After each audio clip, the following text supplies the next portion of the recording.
All right. Good evening, my brothers and sisters across the pond in the UK, Australia, Asia, Middle East, and on the state side, North America side, from Canada, United States, and all the way from the up to the north, we have my brother from another mother, Brian, in the house. How you doing, brother? I'm good, Mario. I'm good, brother. It's always a pleasure to be on the Love Lounge. So it's good to spend some time with you again, brother. So thank you for having me. Yes, definitely, and it's good to have you on this side of the pond. And your mission was well done on the other side, and we saw the blessings of it on Saturday. Oh, actually, Bob should be jumping on anytime. And guys, it's not too late to watch the episode. We don't play till Sunday, so watch in Saturdays in the wall. It was you might want to get some tissues and Kleenex at the beginning, but after that, in true Bob fashion, it was just perfect, and kudos just for the support. It's a testimony of just the support within our community, and I just got before I let you talk, just kudos to you of just showing a huge example of just how much the Spurs community means to everyone. Being able to not once but twice go and leaving your wife on the other side, and that shows a testimony to who she is, to help our brother fight. And so that I mean, it's remarkable. It's what our community is about. We may disagree on things, but when shit hits the fan, when we are in the trenches, we're there for each other. So, Brian, how you doing? Yeah, I'm good. I mean, obviously, the first time I went over to England, which wifey knew about, was to go see our nephews and niece because I hadn't seen them because of the whole COVID thing, and my mental health wasn't too good, and they're the best medicine. So I was like, go over and spend some time with them, which I did. And obviously try and help with the NFL protests, which I did. The second one was solely because of Bob. Everything else that went along with it, with me being at the training ground and everything, that had nothing to do with why I flew over. It just so happened to combine. I was there for one reason and one reason, or I say one reason. I was there for Bob, but obviously for Kim, for Tammy, for the kids, for his well-being, because obviously living on this side of the pond, it's not just simply anymore just booking a flight and getting on a flight. It's you need to book a day 2 days before. You need to make sure you get a negative COVID, or then you need to make sure you get a negative COVID test. Then you fly, and obviously as he was getting worse and worse and worse, I just couldn't take that opportunity to just like jump on a flight and away I go if need be. And you know what? When it comes to that man, my Superman, whenever he needs me, whatever he does in his life, if he's ever in trouble, or a lot of people, I will be on a flight over, especially when it comes to Bob. I will be on the earliest flight over. It's loyalty and things like that has been something that has always been the most important thing in my life. And so I just like I said, one thing I've shown people is obviously I'm a man of my word. When I say I'm going to do something, whether it be a tattoo, whether it go to England for an NFL protest, whether it be that if I give you my word, it's as good as done. And I would do it 1,000 times more if I had to for Bob. Thankfully, I do have a very, very understanding wife who knew this when she married me. Maybe not so much the YouTube and leave you out, but she knew what I was like. So yeah, oh, there he is. Speak of Superman, and he shall arise. Yeah. Big up. Yeah, I was just telling the people who are watching, if they haven't seen the In the Wall this past Saturday, watch it. It was a great show. Oh, thanks, man. Definitely, if you haven't watched it, get the Kleenex ready the first 6 minutes. But after that, Kleenex, if they're crying. Right, tears. Right, okay. Yeah. Not the Kleenex. Oh yeah. No, you got to get the Kleenex out when you come on with your hat, mate. Whoa. Oh yeah. Well, I'm just sending the link to someone, Mari. Yep. And he goes by the name of Nick Barry, Sean Phil Grant, Arthur Ranjit. Ranjit. There it So, is. I've just sent him the link. Okay. Annie, are you okay? Are you okay, Annie? You've Brian, been hit by big up, brother. You, I heard your Nicholas. words, mate. Love you. mate. You know. I mean, people won't know, but there's Bob and I obviously that people know how tight me and this man are. It's beyond even thought. And I said to him, way. I think it was last summer. I said to him, listen, I've said this saying to 6 people, and when I say it for life, you have it. And I said it, and he knows what I'm talking about.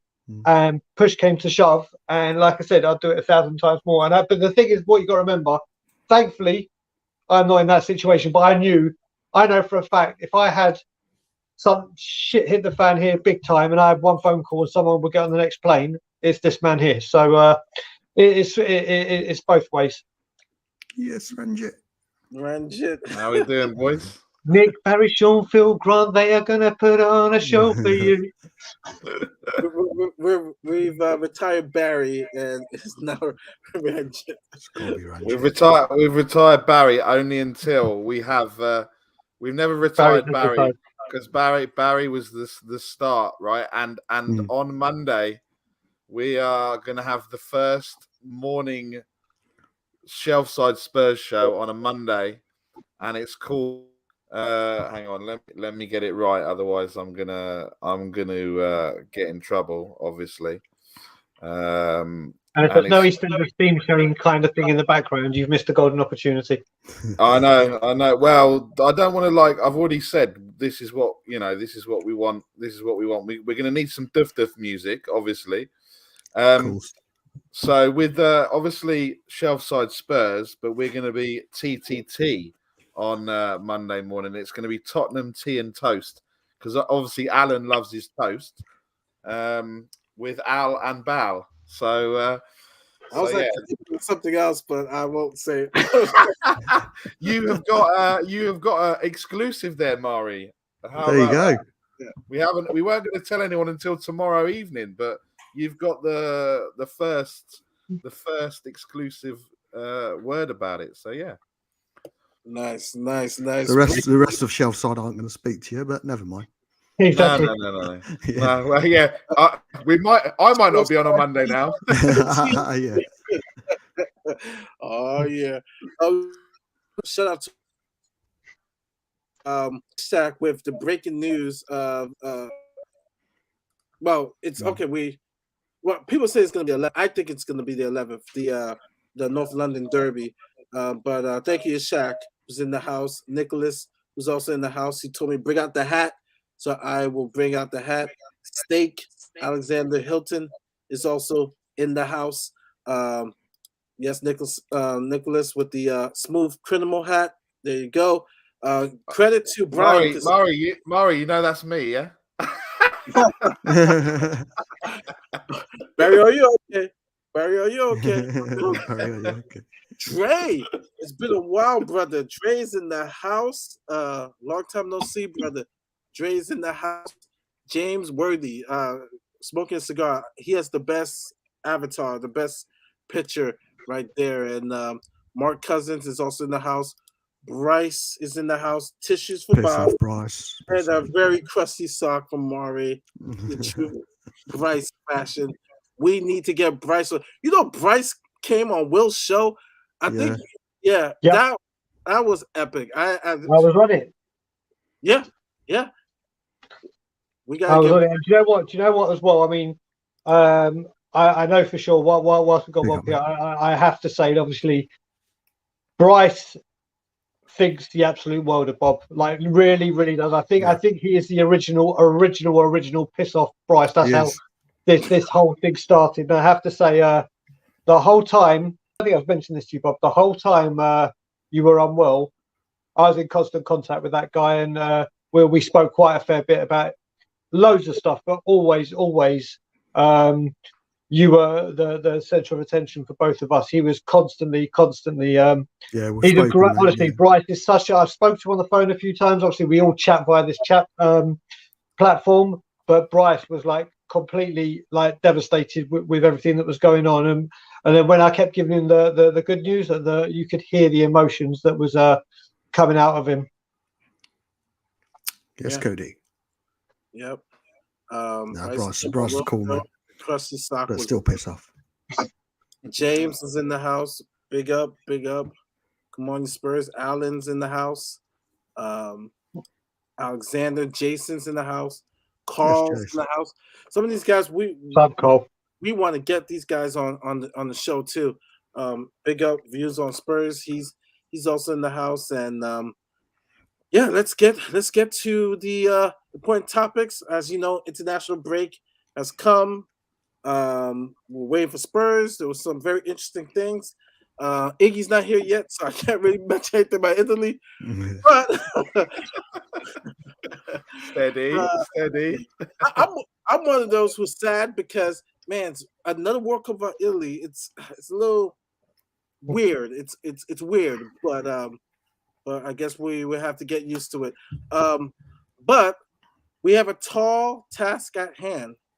We have not one but 9 cup finals.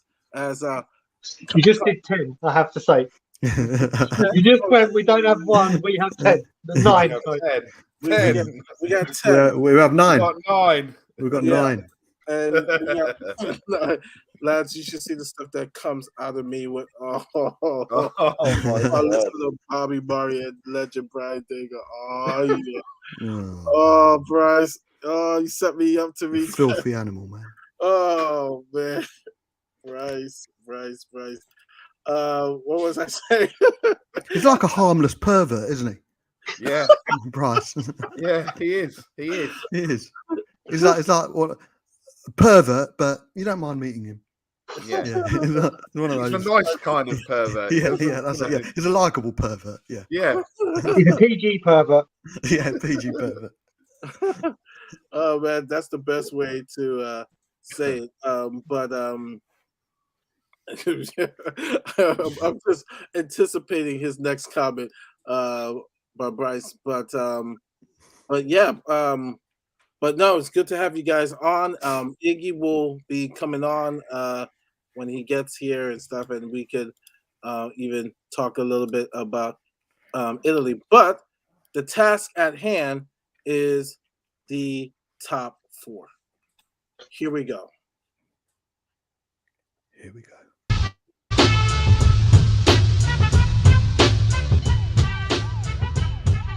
This is our schedule. Newcastle, Aston Villa, Brighton, Brentford. Yeah, we're not playing the only way is Essex. Yeah. Leicester, Liverpool, Burnley, Norwich, and of course Arsenal. We don't know the date. We're thinking it might be possibly the 11th, which will be right after the Liverpool game. So, top 4, starting with Brian. We see the schedule up here. Arsenal has a game at hand. I've seen some of the other channels and the advantage. I will quickly say, as I'm a points on the board person, but I understand the game at hand for Arsenal because Chelsea, and I don't know, I just can't see them beating Chelsea. But it will get interesting because I think Crystal Palace is a trap game for Arsenal. But then again, we got to beat Newcastle. But all that stuff I'm talking about, the final question is, Brian, can you see us getting top 4? So the way you got to look at this, I've done a couple of shows. I did one when we were taking over We Are Tottenham TV. What's up, Scott, brother? And I said, you know what, we did like a point basis on what we predicted and what we're going to do. And I had us finishing level with Arsenal. Then when I went on Superman's channel on Saturday, he asked me for my top 4. And I said, as I see it right now, unfortunately, I feel the filth may get it because of points on the board. I don't, but listen, this is me saying it how I see it. This isn't what I want. I'm not going, yay, let's get the bloody... No, that's not what I'm saying. Listen, Sky have played a blinder, which has pissed us off, all of us off. It looks like this game is going to be between Liverpool and Burnley. This could be winner takes all. And as I said on Boss Spurs channel as well, if it comes down to that game and it is winner takes all, Spurs get fourth. Spurs get fourth. Because I just think at the new White Hart Lane, we played them 3 times, if you include that mind friendly at the beginning of the season. Beaten them 3 times. Always at White Hart Lane, we used to give them a game and we normally came out on top in most recent history. And if it comes down to that game, then I think we'll do it. I honestly, I fear for the worst that if it does come down to that game and they get it, and obviously they get Champions League at White Hart Lane after winning the league at White Hart Lane, it could be the crowd could go. It could be really, really a bad situation. But if it comes down to that game, Spurs get fourth. There you go, you wild flirt. We haven't played against since you came forward to the Goons. Cody. Listen, don't worry, I'll be seeing Mr. back in court anyway. I'm suing him 5 times for slander. So, but he has, unfortunately, he knows a good lawyer. He said the other night. So, so do I. So do I. Oh, fighting talk. Put it this way: I know the lawyer that represented the American Olympic team. So yeah, I've got a very, very good lawyer who happens to be someone Bob's just met, Jerry's sister. So yeah, I'm kind of covered. She was going to be Michael Jackson's lawyer if he come over for the concerts as well. So when it comes to that, and if I can't get her at that time, then I've got Rez. Bob, top 4. Without the risk of repeating myself, I will repeat myself, and Brian knows what's coming. I'd be absolutely gutted if we don't get top 4. With the manager we've got in place, with the way we're playing, with Sonny and Kane, with Decky playing the way he's playing, we're not only winning games, but we're winning well. Inconsistency, yep, fair enough, but 5 wins in 7. There's not a Premier League team out there who wouldn't want to win 5 games out of 7.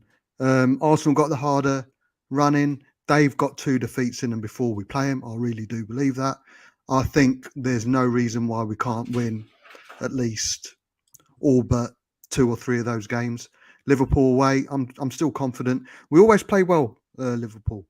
At Liverpool, we never get the result. There's always a last-minute own goal or a loss of concentration of some sort. But with Sonny and Kane, the way they play, Liverpool do like play with that high line. We play well against City. There's no reason why we can't do it against Liverpool. But if we were to lose a game, that's probably the game that we're most likely to lose. If we're going to finish 4th, we don't know. But I expect us to finish top 4. I want us to finish top 4. We should be finishing top 4. I'll be absolutely gutted if we don't. This all tippy-tappy, we're not sure, we're Spursy and all this. We don't have a manager who represents that. We have a manager who's trying to seep through the winning mentality into the club. And it's about time we got on board with that mentality as well. So, yeah, top 4 or absolutely gutted. Levy's lawyer. Is that Harry Kane's brother? But I won't say thank you to the owners at all if we get top 4. I will still say Levy out. That's a good question. Good question. Oh man, Barry. Oh no, sorry, Ranjit. I'm sorry. I'm sorry. Ranjit, Barry, Nick in the comments. Sorry, I'm just confusing you, Mari. Sorry. Yeah. So look, I said on Bob's show, and I said that we'd finish 4th. I think, look, I've been talking the last few weeks, 1 game at a time, and and like you said, there's 9 cup finals. But look, there's the other thing that kind of gets into this as well. So there's 4 games before the season ticket deadline renewal. For all of those 4 games are winnable. If we win those 4 games and potentially, there's no reason why we can't. You know, Brighton at home, Newcastle, okay, bit dodgy, but you know they're at home. Villa, you don't know which Villa are going to turn up, and Brentford, yes, they've always played well when they've at home. We've seen that at the start of the season.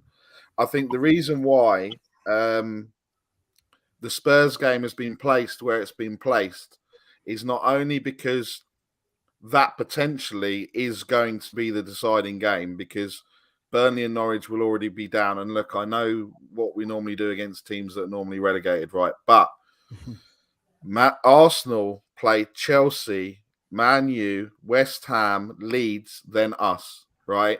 Back to back. And that is, for me, that is a hell of a tough, 4 games before you get to us, right? And if we talk about the way that the atmosphere was at the ground at the West Ham game, for sure if we come to that game and we've only dropped points at, say, just if we drop points at Liverpool, or we might not have even dropped any points. Yeah, let's just think about it in that way. That ground is going to be loud, and I don't see any way that Arsenal come there and win. They've not had, the new ground full with any fans in. And like Brian said, and Bob said, we've always, put up a good game, and we've always, 9 times out of 10 won. And also they haven't had any pressure put on them, Arsenal. These players are young. They've not had, they're going to have games where, like you said, two losses. I think there could potentially be 3 losses before they get to our game. Well, they've not won against a top 5 side yet, have they, Ranjit? No. So I was talking to a Man U fan just about an hour ago, and I was saying maybe they go and, they'll go and win against Chelsea. They'll go and win against United, and then maybe they'll lose against the teams that they expected to beat. And he goes, no, he said, because every time they come up against a top 5 team, they've lost.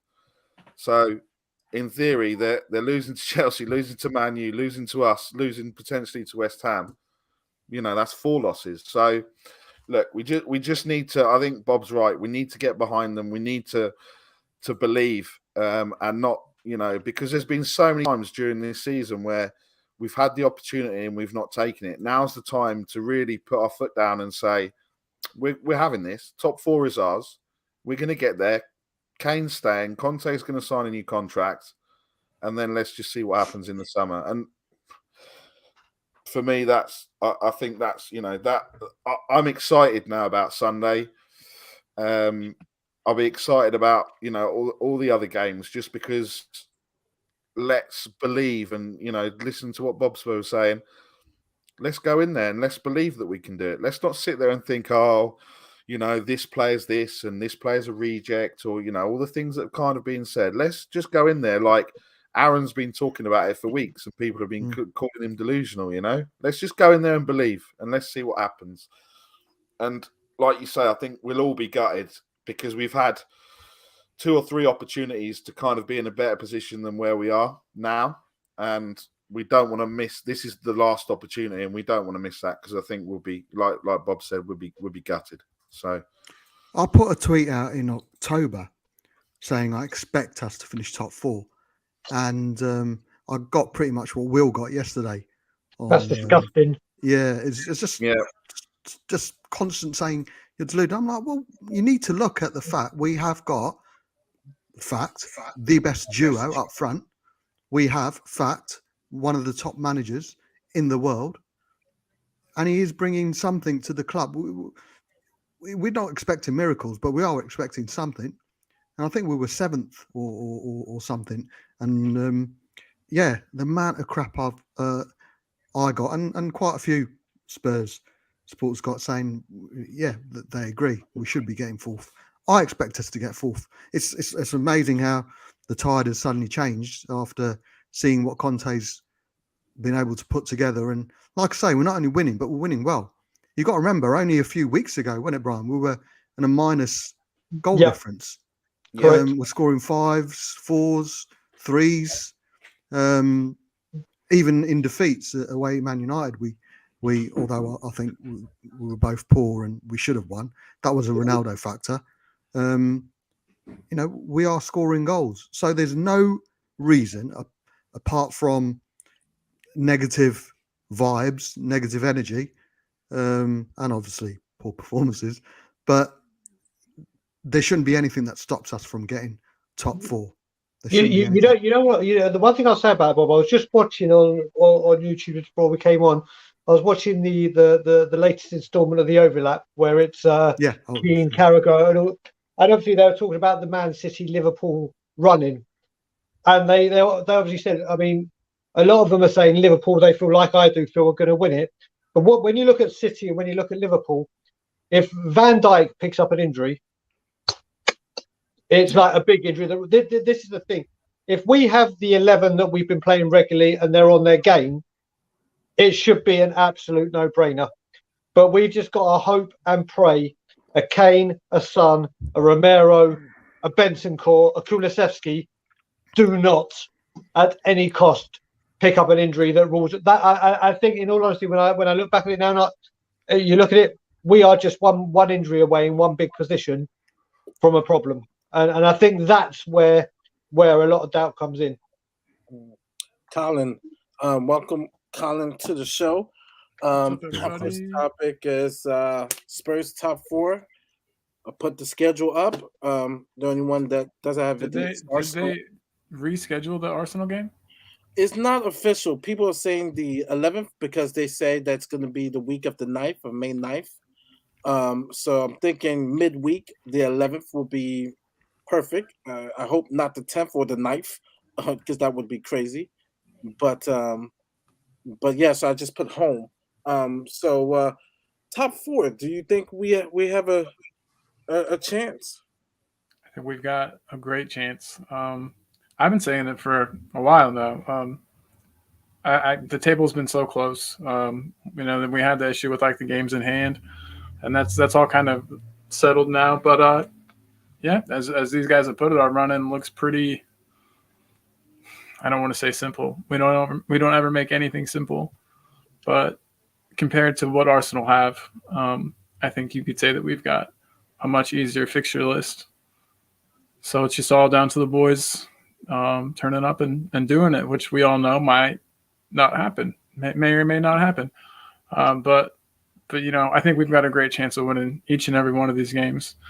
The chances of us not dropping any points, especially with Liverpool in there, I mean, it's the chances are very small of us not dropping any points. We'll lose some points somewhere, but I think with the way things shake up, that match against Arsenal might be the decider, really.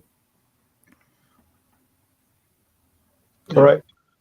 Definitely. And I was going to put up the odds because I think it was whose show was it? I forgot his name. It was on his show. They were talking about the betting odds of top four for the clubs. I'll put this up here. So these are so right here is the top four odds right here. They have of course Chelsea 1-15 and Arsenal 1-2. They have us 5-2. Manchester United, they have us favorable Manchester United in top four odds. And so according to 538, this is how they see it. Us with just slightly below Arsenal in regards to getting the fourth spot, and so it's going to be close. It's going to be, my opinion is, I've been saying it, a game at a time. I'm hoping the team takes it a game at a time. Going back to stop the music. Going back to this schedule here, we beat Newcastle, right? We have to have that same hunger for the Villa game. I know we ended the win-loss pattern, and we got the win-loss narrative only comes into play if you put the cup games. It's the league now. Concentrate on the league form. 5 wins in 7. And like I say, there's many Premier League teams out there who would love that kind of form. Yep. So the win-loss is a bandwagon that a lot of people want to jump on, and it's fashionable to quote that. But it's the league. It's the league. Look at the league games. And Will came up with some really interesting. I hope he comes on, because he came out with some really good stats and facts yesterday. Yeah, he was on which didn't suit somebody else's narrative, which I thought was a load of bullshit. But never mind. And that's why I'm wearing the shirt. It says everything is earned. So each game we got to keep earning the victories. Iggy is in the house. Iggy. Top 4. You look at the schedule right here. Is it doable? Oh, I didn't say. Yeah. We get top 4. I was so far for heartbreak, but we get top 4. Iggy, top 4. Is it doable? Are we getting it? 100% doable. 100% doable. Why would it not be? Okay. Why would it not be? We have to be optimistic. I'm not in a pessimistic way of thinking. So for me, it's doable. Mathematically, it's doable, providing we don't lose anybody along the way, which is vitally important, because that is absolute key for us to have everybody available, not to lose anyone. If we can keep everyone fit, which is a task, I appreciate it's a task, but 1 game a week, I think we have along the way, with the exception of the Arsenal game, which I believe is going to be after the Liverpool game, I believe, isn't it? Midweek. I'm looking at the table that you got in front of you, or the fixture list that you got in front of you. It's 1 game a week. I don't see why that can't be that cannot be achieved. We're there, guys. We are there. And also, Mario, and also, we play before Arsenal. Arsenal don't play till Monday. So in theory, we could be 4th come Sunday evening. Yeah, and put that pressure. Like I said, that Crystal Palace game, I think it's a very, very difficult game for them. I think it's a trap game for them. They dropped points against Crystal Palace. It is on. I mean, it's on, but it is on. And so I like the fact that we're playing first, because we get the chance to put the pressure on them. So yeah. So and so going back to, y'all don't even want to go back to the other screen. The next let's just say to the Liverpool game, right? We have 1, 2, 3, 4, 5. Are we getting 15 points? All 15? Do we need to get all 15 for 15 coming up to the Liverpool game? No, because Arsenal aren't going to win 5 in a row or 4 in a row, whatever they're going to play. It's not going to happen. You ask any Spurs fan, we're going to win all remaining 9 games, but it's not going to happen. We're going to drop points. Of course we are. We're going to probably draw against Villa away or Brentford away or something. But we're all assuming Arsenal are going to win all their games. They're not going to win all their games. Like Ranjit says, and like I reckon there's at least 2 defeats in them. Ranjit thinks there's going to be 3 at least. I'm not surprised. They're going to be dropping points in at least 3 games. Now, if it's 3 draws, that's 6 points. If it's 2 defeats and a draw, that's 8 points. So they will be dropping points. We're not going to win every single game. We're not going to get 15 points. It'd be great. I'm hoping. I expect us to win all 5 games before the Liverpool game. But if we do drop the odd point, it's not the end of the world, because Arsenal are going to lose. So you know what? When I said that show We Are Tottenham TV, when me and Brian Allen broke it down, the way I've done this, and I'll say why. I for those 5 games going up to Liverpool, so I said a point for Newcastle, And the only reason I'm doing that, I'm one of those where I think bogey teams and fixtures that come up, and Newcastle, when we went for second, and we end up third. Now we're going for fourth. And then all the time at home, they seem to be an issue.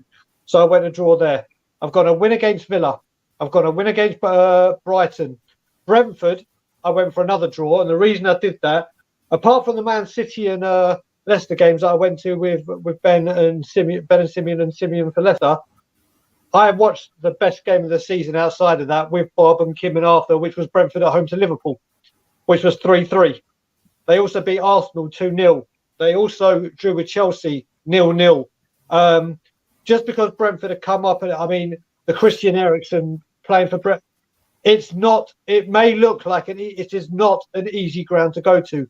So I've gone for a draw there, and I've gone for Leicester a win. So I've actually gone for 3 wins and 2 draws. So I'm going for 11 out of that 15. And I think that's doable. I really do think that is doable. I see the biggest obstacles, seriously, and you look at the other teams, you talk Aston Villa, they're very hot and cold under Gerrard.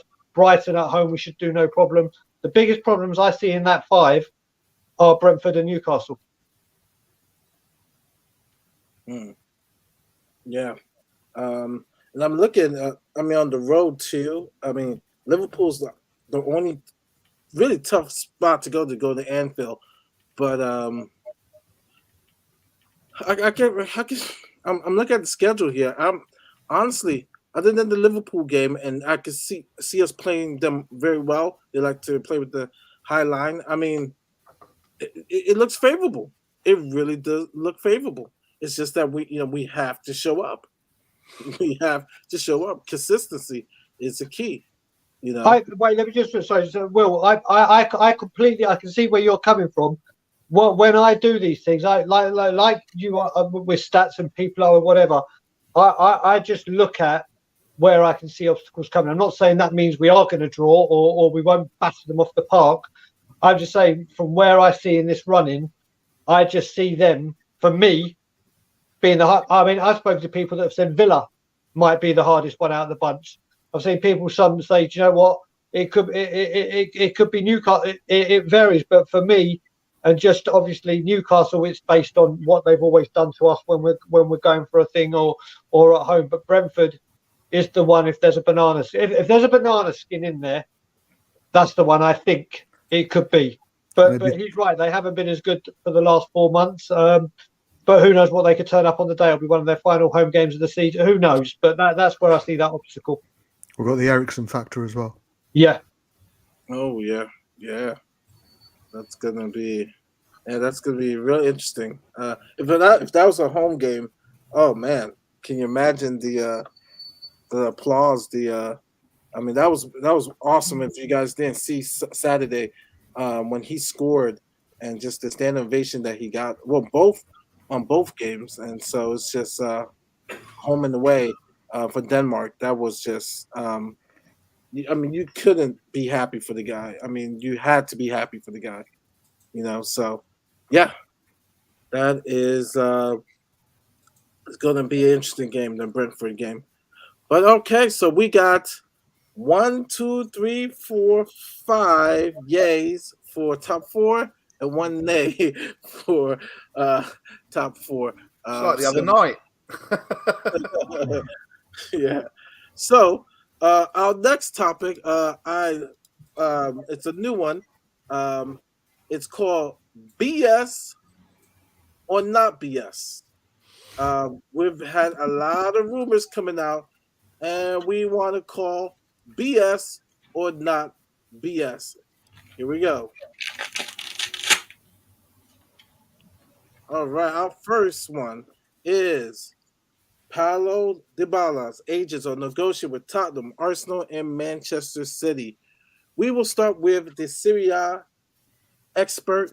I like to call the new Chris Kamara. He's retiring. Iggy with his videos from live. He is the new Chris Kamara. If you guys don't know, from Sky Sports, those who are watching from States, legend who's retiring. Tell us, is this BS or no BS? dear, I'm so conflicted about this one, but I'm gonna go with BS. Okay. Okay. Ryan. Listen, once again, we've missed the boat on this one when we should have done it when we had the opportunity the first time. This has got. Guess what? Your season ticket renewals are due in a few weeks. Guess who we're going to pipe up because he's available on a free? I would like him to come. Taking him to consideration what Iggy has said about his international, his injury record and whatever. I rate the play, but his injury record concerns me. And this has got, here we go again with the tried and tested, let's get the big name bullshit out to entice everyone to renew. And then once we've got it, we'll see. Listen, I'm sick and tired of us leading the race. We're always leading the bloody race until it comes to paying the money. Then the tortoise comes and overtakes the hare. So this is none other than the royalist of bullshit. Okay. We got another vote for BS. Bob, is this BS or no BS? Complete BS. I mean, look at this. I mean, first of all, look at the grammar. No capital T on Tottenham. There's a comma after Arsenal, between Arsenal and. No, it's complete bullshit. And if the only way it isn't bullshit, if Conte wants him, Conte gets who Conte wants, regardless of age, fee, etc. And I think Iggy made a few pointers on my show on Saturday. He's not playing that regularly for Juventus. He misses quite a few games throughout the season, and he doesn't seem like a Conte man, although it's that he knows him pretty well. It's too early for all this bullshit to come out. Complete bullshit. Ranjit, BS or no BS? BS. I think he's staying in Italy. He's not coming. He's not coming. Like Brian said, the chance was 3 years ago. That was or 2 seasons ago, or whenever it bloody was. But I mean, we're probably linked to him last 10 years, probably. So, the chance was when it happened. Obviously, we've been told that everything was signed, sealed, and delivered. And then Levy got involved and told him he needs to take a 35 grand a week pay cut. And then him and his agent just walked out. So I don't see how it's, how they would then come back to someone that's, you know how it is in life, right? If you meet people, you get a gauge for people. And if they screw you over, then you don't talk to those people. You don't want to do business with those people. So why would they come back, and do that? It's complete BS. Colin, BS or no BS? It sucks. My BS meter is not working very well, especially when you get a free player signing involved, because we all know who the chairman is, and free transfers seem like they'd be right up his alley. I personally don't think he's coming, and if he does, I don't think that has much to do with like this source or these rumors in particular. If he ends up coming here, Will had a good point. It depends on if he wants to play, or if he wants paid. If he wants to play, Tottenham's one of his best bets. But I don't know. I'll throw another question at you. I'll answer your question with a question. If he did come to Spurs, do you see him playing in a striker role, or in like on the wing, or in the midfield? Where do you see him playing? If we get Dybala, Yeah. it doesn't have to. Whoever we get in the summer, everyone's just thinking that they should be automatically be first teamers. No, my bad. I just meant, what position is he best in? Like, is he right? I don't watch enough of him these days. Is he a pure striker, or is he a midfielder, or is he a winger? He's just Iggy probably know a bit better, but it's probably just off the front, in either a 10 or off the left or the right, a Sonny or a Decky. But he'd be a part of a squad. We need to strengthen our squad. We lose one player right now, be it a Dyer, be it a Decky, be it a Højbjerg. We're a weaker team all of a sudden. We need to build a squad. Oh, yeah. So if he comes in, if he starts, he starts. If he doesn't, he improves the squad like any other signing we should be getting this summer. He's a second striker, so he can fill in that number 10 role. He can fill in as a number 9 as well, which he's done in his career. But that's the kind of area that he would occupy. Or we play him with 2 number 10s at the moment, so he could occupy one of those roles.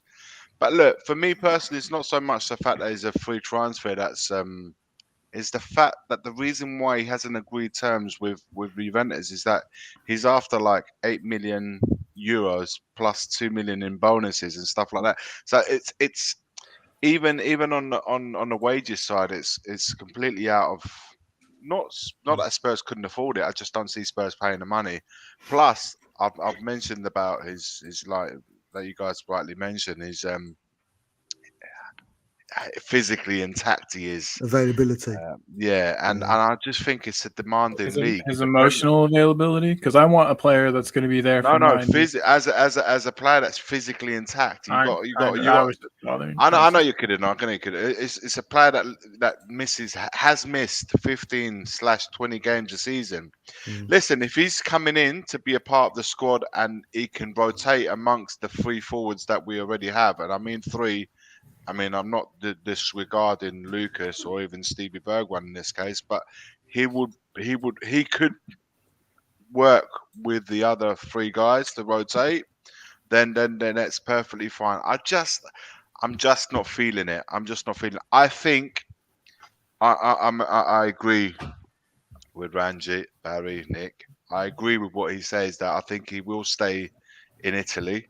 I think Giuseppe Marotta. I think given the relationship that they have, they've probably been in touch and they've come to some sort of agreement to take him to Inter. However, if he does go to Inter, that could open up another scenario because they already have 5 strikers in their squad. With him, it would be the 6th.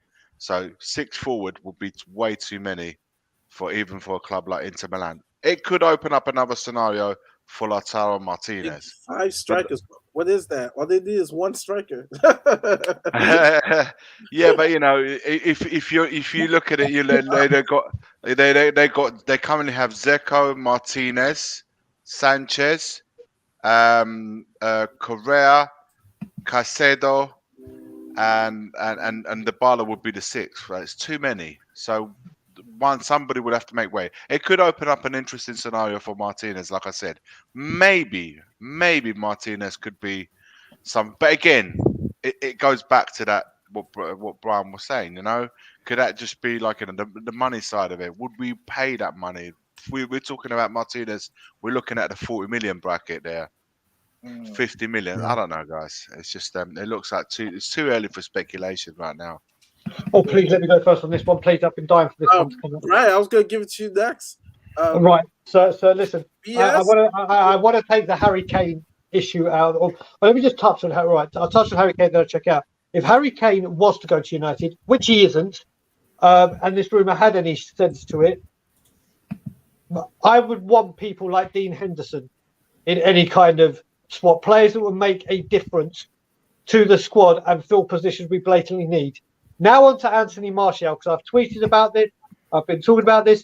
If Anthony Martial holds a Spurs shirt at any point, and I go onto the TV or my feed says breaking news, Anthony Martial is holding a Spurs shirt, you have my word that within 48 hours I will drop everything. I would have booked a ticket to come to England, and I will not go till Levy goes. This guy, I will say I don't care if it's 10 years, 11, I don't care. Anthony Martial should never, ever, ever have the opportunity to wear a Spurs shirt. We tried to go for him again before he went to United, but guess what? We wouldn't pay the money. So what? He goes to United, becomes a huge flop, goes out on loan, has played 5 games, been a huge flop. And then we go, do you know what? Maybe we can get the best out of him. No, we don't need, these players haven't made it, let's try and turn them. We need players that can come in and play to Conte's way of playing, have the mentality, and Anthony Martial has absolutely no right or no chance. I say no chance. Please don't do this to me, Levy. Please don't. He There's no way this man should ever, ever, ever be near a Spurs shirt. The only time he should be near a Spurs shirt is when he's in the opposition changing room and come out in the lineup. That's how close that man should be to a Spurs shirt.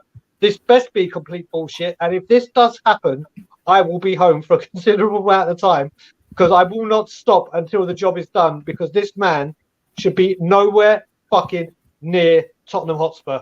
Bullshit. I love it. BS. ESPN. Bob, do you smell BS or no BS on this one? You just said ESPN. They've got it in for Tottenham. I mean, Oh, it's worst channel out there, man. Fucking Steve Nicol and there's the wannabe Gary Neville in Craig Burley. Honestly, mate, they talk so much shit. It's like there's a risk of them coming out in a rush if they say anything positive about Spurs. So, yeah, what a load of crap. With regards to Martial, yeah, it was good, and well, they can't get in the Sevilla team at the moment. I wouldn't swap. Harry Kane's not going anywhere. By all means, if Martial wants to come in as a squad player, as a bit of a backup striker on the subs bench and come on time to time to show what he's worth, play under a manager like Conte who possibly can bring a bit more out of him, then yeah. But swap him for Harry Kane? No, I wouldn't even swap his Harry Kane sock for Harry Kane's sock's probably worth more than Martial. But yeah, as an extra member of the squad, we want to bring in Martial. Yeah, I wouldn't mind that. Ragnick. Ralph Ragnick, is that the new one?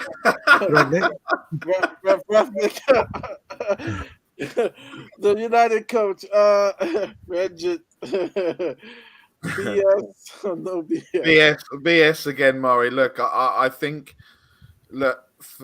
I think if Kane was going, he'd have gone 2 seasons ago. I think it's not, he's getting so close to that record, and the way these games developed, and even just talking to again the other fans, Bob with his bet that he put on as Kane being top scorer, I think that's happening.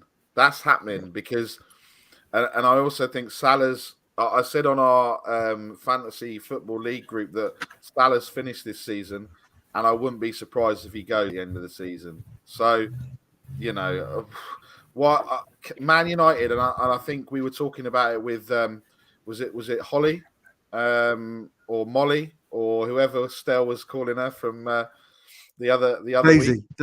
Daisy, Maisie. Yeah, it was Maisie, but we kept calling her Daisy. Yeah, Maisie. Yeah, sorry, Maisie. I've done it now. Holly, Molly, Maisie, and she was saying that the amount of money that they would have to spend, on that, it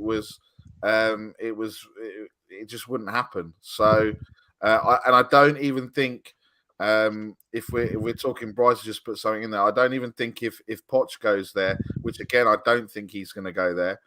Kane goes just because Poch is there. I don't happen. That's just BS. And Martial moving the other way. Yeah, I think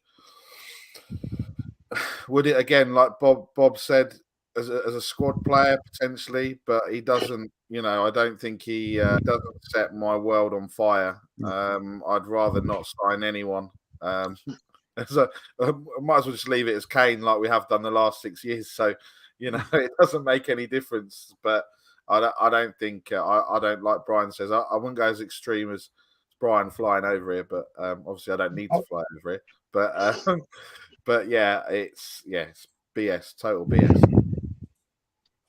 Okay. Colin had to step away, but he will be back. But we have the banner's covering. Iggy, BS or no BS? I think Man United will come in for Kane. I think the whole thing with Kane is happening again, where teams are going to try and settle him. I think Manchester City will come alive again. I think Man United definitely would come forward for him. Do I believe in this package deal with Martial? No. I think we'll we will get another striker in, but it will be more like a big centre forward, more of a number 9, rather than Martial is someone that plays in the wider areas, not your typical number 9 that plays up front. I think like the ideology of the player that I'm thinking about is like a Vinicius type of player, that kind of thing. I'm not saying that Tony. him. Yeah, somebody more of a focal point of a forward. I see that happening. We can even start playing with 2 up front. I could see that also being an option. Anthony Martial doesn't strike me as a player that Conte would go for. I could be wrong, but I'm just going on sensation. 100 million? Nah, that's not. That figure is not a correct one. But like I said, I do see it all festering up again. I think it's headed that way, and a lot of it will be depending where we finish up in the league. If we get the 4th spot, then the possibility of Kane staying increases as it goes hand in hand with Conte. If we miss out and Man United are the team that gets the 4th spot, then you can see the pressure coming on because they would have the bargain, the power to come and get one of your players. But I don't see him getting sold to a direct rival, because at the end of the day, that's where we're at. Spurs, Man United, right now, that's where we're at. But it all depends who grabs that 4th spot for me. I just want to add on to this right now. Now, obviously, we're talking very, very different monetary valuations. But let's just say this deal did go through, as is on that screen. I'm over. This deal, to me, is basically a carbon copy of the time of Berbatov and Fraser Campbell. Selling the best and getting someone that's nowhere near capable of setting the standard, the man that he's coming in to replace. That is what this deal, obviously the monetary value, and obviously Martial's a bit more experienced, but I mean, in terms of getting rid of God and the greatest striker we've ever seen in our lifetime and replacing him with that, smacks in the face of me of literally Berbatov Campbell. Yeah, I'm with Brian on that one. I mean, if a deal like this takes place in the summer, I'm pissed off. Pissed. I'm like literally livid. I mean, it would be like, I mean, I'm ready to leave you out, but leave you out times 10. Like it'd be like, okay, where's the flights? All right, let's go. We're protesting. I'll be on summer vacation, so it'll be easier. Yeah, the stadium will be empty, but I mean, if this happens, all hell will break loose. So you thought this one was ridiculous? I don't know where are they pulling these rumors out their ass. I mean, Tottenham are interested in Rennes manager Bruno Genesio. We'll start with Bob this time. BS or no BS? I'm not even going to waste my time, waste my breath on answering this. Oh, God, man. There's agendas out there. Agendas are just so pathetic, man. Makes no sense. Why would we be interested in the Rennes manager? What the fuck, man? No. I'm not even going to give you an answer, man. Up next, Barry. I mean, what the hell is RMC Sport via GFFM? I mean, that just says it all, right? And everybody else, Spurs Web, Spurs Express, everybody. I know it's their job to get hits and stuff, but it's just like apparently, I've just looked it up. Actually, it's no, it's not that. It's something else. When you put RMC Sport in, it comes up with a company that specializes in providing professional sports coaching. So it's clearly not that, because it's obviously some French. I think it's GFFN who are the source. So like Bob. Yeah, next. BS next. GF, go fuck. off. No, you can't. It's more academic It's network. GFFN. Get French football news, by the way. Okay, Yeah. okay, yeah. It's almost like a Will Smith moment, no? Will you take Tottenham at Hotspur out of your motherfucking mouth? Yeah, yeah. Think about Gosh. Iggy. Is this This BS? is listen, it's BS. This is the typical stories that fill in the week or week and a half that we have of international football, where there's not much to talk about, and rather than just being quiet and not doing anything, you gotta sell. You know the classic phrase: you gotta sell newspapers. So they come up with these stories, but as always, Tottenham are always at the very center of these stories. You don't see anything else or anyone else, any other club goes through the mill in the way Tottenham does. I don't know who comes up with these stories. I don't know why it's always Tottenham at the center of them all. But this is like I said, this is a classic international break with nothing else to talk about. So these sort of stories come out. This is 100% wrap it up, open a bin, and chuck it in there. Oh, you don't use that as toilet paper? Yeah, you can use it whatever you like. It still has to end up in is waste, whatever way you look at it. This is 100% false. Yeah, and So so BS, sorry, BS to answer that question.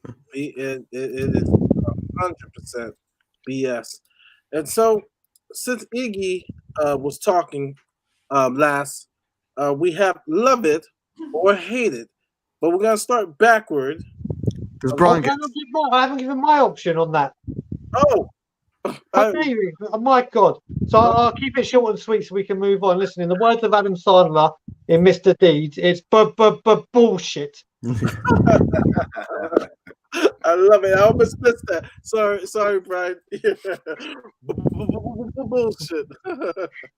Oh yes, I totally agree. So, what was I putting up? Oh, so Iggy, love it or hate it, and I think we'll start with you. We'll start backward, love it or hate it. We won't start with Sonny's comment. We will start with your legend right here, Benucci's comment.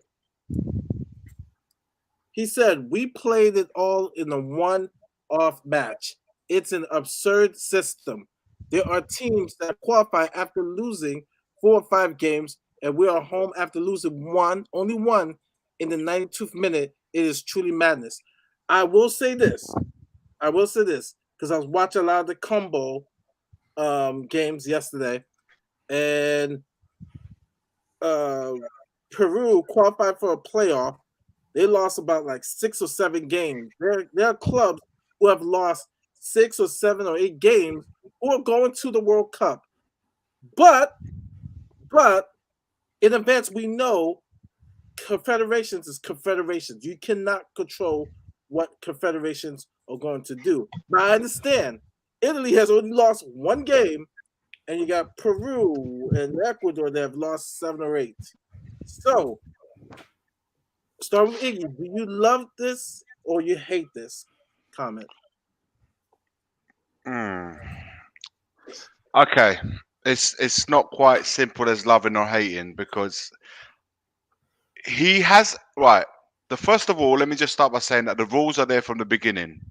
Okay, Yeah. the rules are clear from the beginning. From the So beginning. going into these competitions or whatever you want to call it, the rules are stating there. I do have a problem with that rule. I think it's something that needs to be relooked at because reading that, if I've read that about any team, not just Italy but anyone, it does he has a point in saying that it's ridiculous. What I think he's looking at is like this needs to be the whole thing needs to be looked at. I said in a message earlier on in a WhatsApp messages in a group, I've said, and I've always believed this.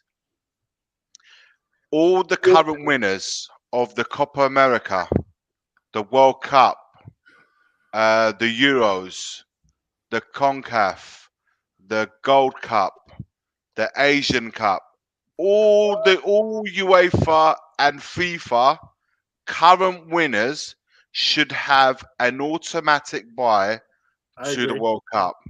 But I would sorry, Iggy, include. Iggy, can I just question that? Because I'm with you when it comes to Euros and World Cup to World Cup. I'm not when it comes Euros and World Cup. If it was Italy should qualify naturally for the next Euros as Yeah. the winners. But that I Yeah. don't think just because you won the Euros that means No, you no, no, qualify. no, no. But this is something I'm not saying this because Italy have won the Euros. This No, is I mean something I've anything as always England. felt. I felt that the competition will be a lot more appealing if you have all the current winners playing in them, because we've got. It's the appeal that you have in having all these winners, like the African winners, the Asian, you know. I mean, I don't want to leave. I'm just saying all the winners across the world in the competition I would that say would occupy. Senegal is the African champions. They Yeah, almost did not make the World Cup because they went yeah. to penalties. So basically, we're having a World Cup without the current European champion. That sounds weird. Now, It's when you have 32 teams, that would leave eight slots would go to these teams that I'm on about, leaving 24 slots for everybody else to fight it out. I would also have the hosts there, because how the hell can you have a competition in a country that the hosts don't even qualify for? It just doesn't make sense to me. These little things are something I would have it on the off or straight away in there, because I think you need to have the World Cup champions. Could you imagine the World Cup champions not making it, or things like that? So that for me needs to be relooked at. I think that the system of how we qualify, particularly in the Euros, European teams, or the World Cup qualifiers, if you like. I think we need to look at that. I think the Copa America, Murray's right. You got teams like Uruguay, Peru. They've lost 6-7 games and they still make it.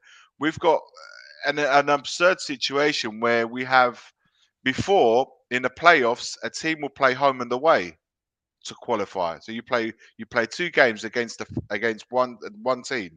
So you go, like in this case, you'll have Italy, North Macedonia, and they'll play at home, they'll play away, and then the winner of those two.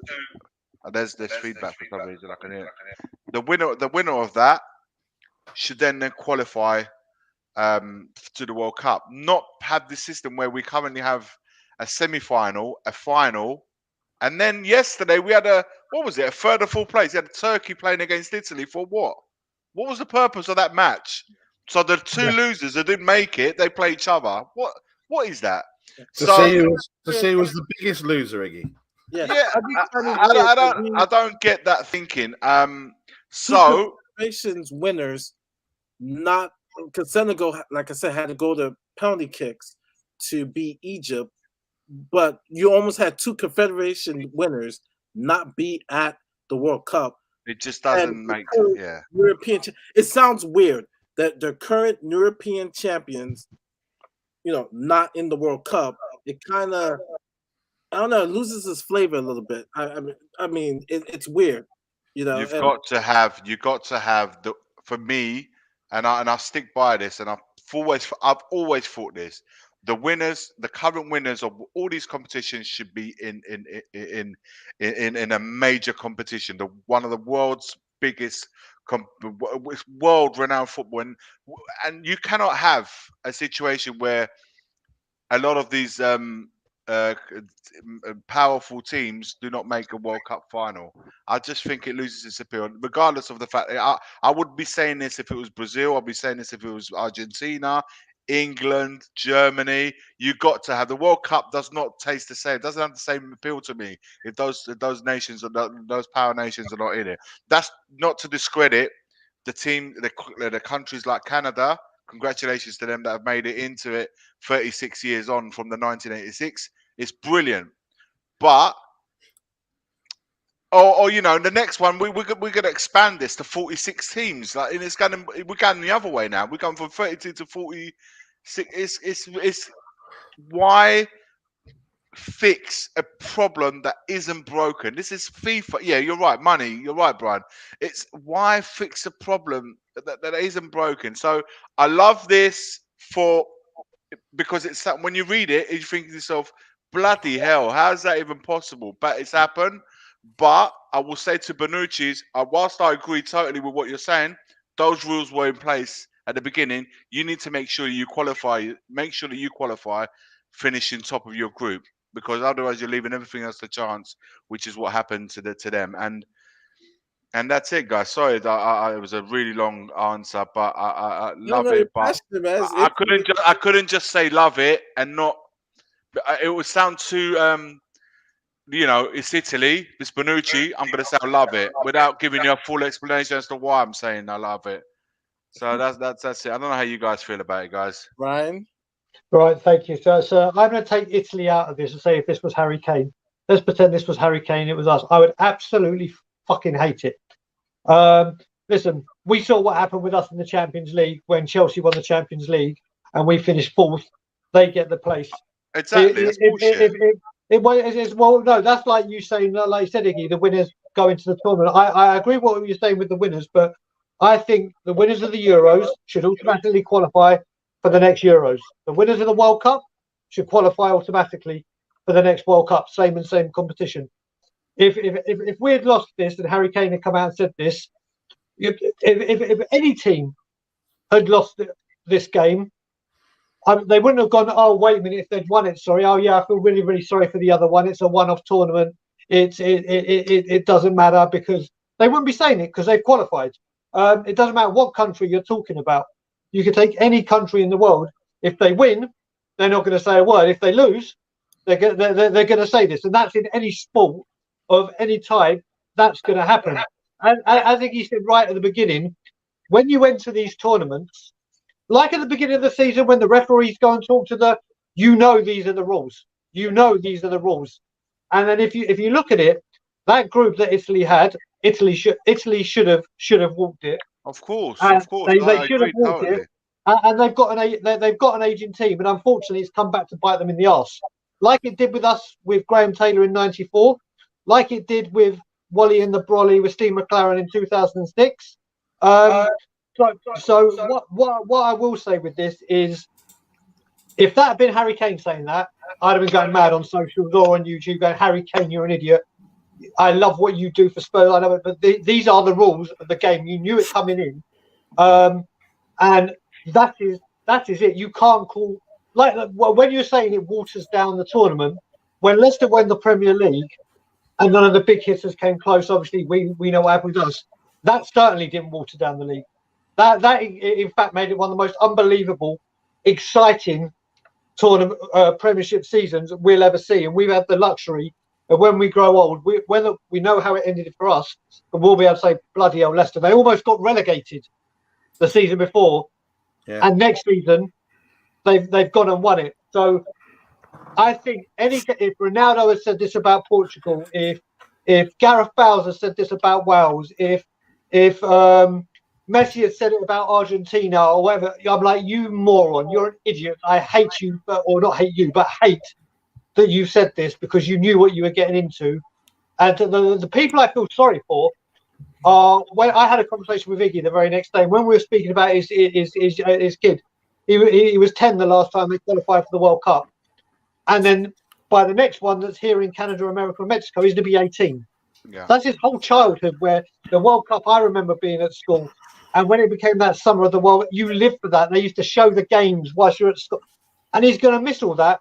He's going to miss that from the Italian point, which is where his heart is. And that's what I feel sorry for, not for what Bonucci has come out and said. So I hate what he has said. And that, like I said, that goes with any player, even Harry Kane, if he'd come out and said it. Bob? Iggy knows it's literally a few minutes. Well, I'll send it to him so we'll know. I said to Iggy, the World Cup doesn't feel like a World Cup without Italy, and we've had two in a row. Does the system need changing? Looked at, certainly. Yeah, of course. It's just unfair. The teams who can win can lose 5 or 6 games and still make it to the World Cup. but they've not changed. Every team knew what they had to do, when they had to do it. Italy were playing at home against a team who they should have beaten. I'll take it back to the question: do I love it or hate it? Sorry, Iggy, I fucking love it. I love it. I love an underdog story. I love the fact that little Macedonia went to Italy and beat him in the last minute. It's the fairy tale, isn't it? I love the fact that it's Bonucci who was giving it large, rightly so, after they beat England in the final, and his little meme of celebrating. It's the very player who's now coming up with, again, right, understandable sour grapes. I fucking love it. I love an underdog story. And the fact Italy aren't going and Bonucci is crying into his Italian wine tears. Yeah, love it. Absolutely love it. Sorry, Eggs. Bridget. Still feeling salty over that Euro final, man. I get it. I get Hey, it. mate, I you're get it. the one I'll who's always take bringing it. up the meme. I've never brought it up once. You know what? Mark Sweeney from Emotion Pod. He wrote to me the very next day. I remember it like it was like literally. It was one of the first messages I opened up on my message, and I thought, here we go. Everyone's coming for me now, right? Just for celebrating a Euro final, everyone's coming for me now. But he said, Iggy, I will take not qualifying for 3 major tournaments, 2 or 3. I can't remember what he said.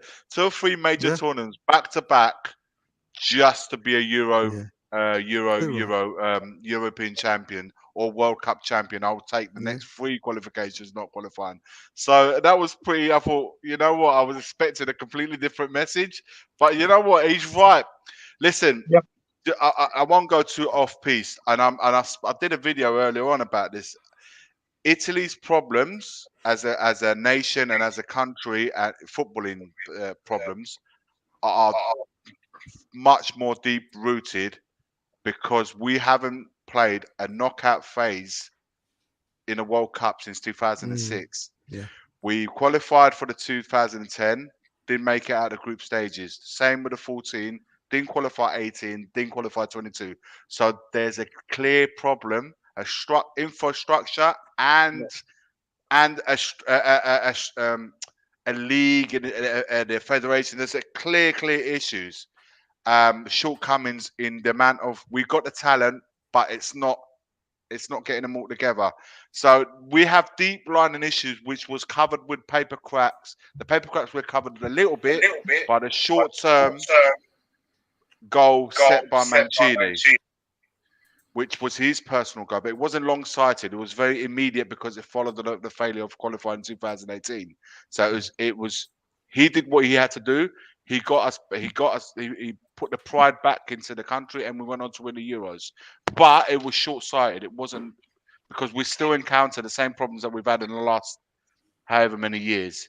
So it's something that we need to work on. I ain't going to waste time going on about this now, but yeah, I said it first of all in regard to this comment. It's the rules were there from the off. We simply wasn't good enough. We didn't score enough goals. We always had that problem. Even in the Euros, we didn't have a striker. We won it without a striker, guys, and that's the bottom line of it. We won one knockout against Austria in extra time. We beat Belgium, which is probably the best game, and then the following 2 games we won on penalty shootout. That's it. That's how we won the Euros, man. Ranjit. Yeah, so I think everyone's kind of it, but I mean, love it or hate it. I think, I think I'm with Bobby. It's sorry, I get it, man. I get it. I do understand it. And this is what I was saying when we were talking, I get it. When we were talking the other day, and I can't remember when we were talking to Stell the other day, and we were saying, this is what happens in sport, right? Things happen that you don't expect to happen. Like I was messaging you about Italy winning the rugby game, and you were like, "What the fuck?" I didn't even know anything about it. And like Italy hadn't won for 37 games or something. And they just won it with the last kick. You said to me, I still don't know what you're on about. They won it with the last kick, and it was just like, and I was just like, that's just what Leicester winning the Premier League, Greece winning the Euros, just things like that can happen in sport, and that's why sport is incredible. And I think, yeah. Look, you know, if for them I not agree, to get Alan. to not win their group, you know, with the teams that they had, and then to come out and start crying about it and everything else, is just it. Look, if they knew it was 1 game, 2 games, whatever, you know, you saw Portugal beat them 2-0 the other night in the, you know, to go to the World Cup, and you think, well, actually, if Portugal only just turned them over 2-0, even if they'd had a second leg, could you see Italy winning 2-0? Who knows? You don't know, because that wasn't the choice. You That wasn't never the listen. option. You never know in football. We had a situation here, Nick, that we could have had with if Macedonia or Turkey, for the matter, went on to win their respective games. You could have you would have had not only Italy but also Portugal / Ronaldo not going to the World Cup. That would have been a travesty for the World Cup to not have Cristiano Ronaldo in it. You know, it's well, you say for me. Listen, for me, it's a travesty because I want to see the best teams and I want to see the best players. That is the one thing I used to love watching football as a kid. I used to want to see Lothar Matthäus, Klinsmann. I wanted to see Baggio. I wanted to see Romario. I wanted the best players in the best scene, the best. Listen. I'm not discrediting. And Aaron's making a point. You know, who do you not? If someone's got to make way to allow the teams like USA and Canada a bit. And I'm not taking that away, but I'm saying if you have a situation where it's there's a system saying that the winners, the current holders of all these trophies, should be in that. Then you're setting it from the beginning. I'm not saying they should be made way to allow to not allow any of these other countries in. And by all means, those stretch of imagination, I want a Super League. I don't think I see. It's not what I said. I don't want a Super League because a Super League means that I'm saying Italy, Brazil, England, or any other power nation should automatically be in it, having done nothing.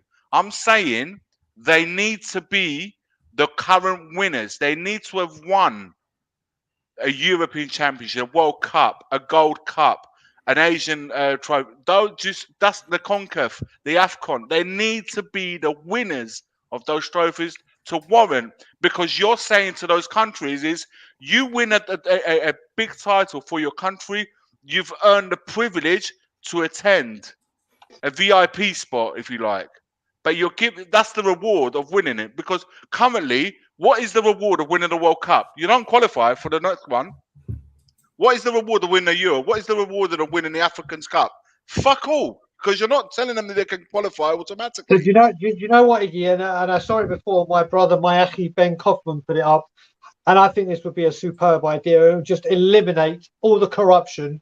The winner of these tournaments should host the next World Cup. So if England win the World Cup, England get the World Cup. If Holland win the next Euros or whatever, they get.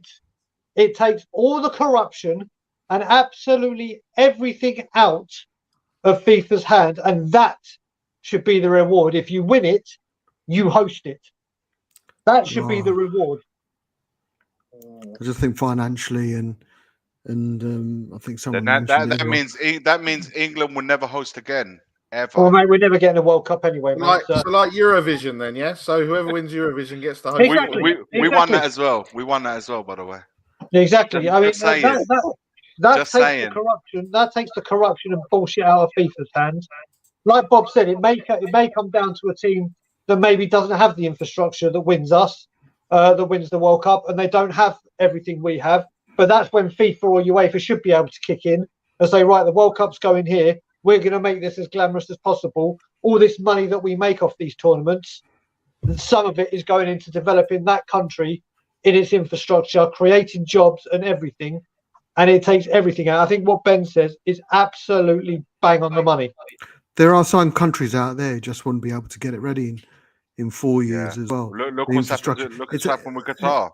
Yeah, and that's the reason they through corruption. Are Qatar going to win the World Cup ever? No. But I think that's the reason why the announcement are made so early, be it 6, be it 8 years, is because they can put the infrastructure and the finances in place. I know what you're saying, and you're right. It take out all the corruption, but I just don't think infrastructure-wise, preparation-wise, for say, I don't know, Greece to win the World Cup, to give them 4 years to make sure that they're in a position to get economically right, infrastructure right, everything that goes into preparing a World Cup. 4 years of I'll be flyby, honest with and you. sorry, Bob. Sorry. no, I was going to say, and they'll have the Euros to deal with in between as well, i.e., the national team. But yeah, I just think 4 years just isn't long enough. That's why you don't get an announcement 4 years prior. It's always 6 to 8 years. Yeah, it was 2010. I think they were given it, weren't they? That's 12 I years. like the idea of what we did for the Euros. I thought it was a brilliant idea to touch as many countries as possible as we did this year. Yeah.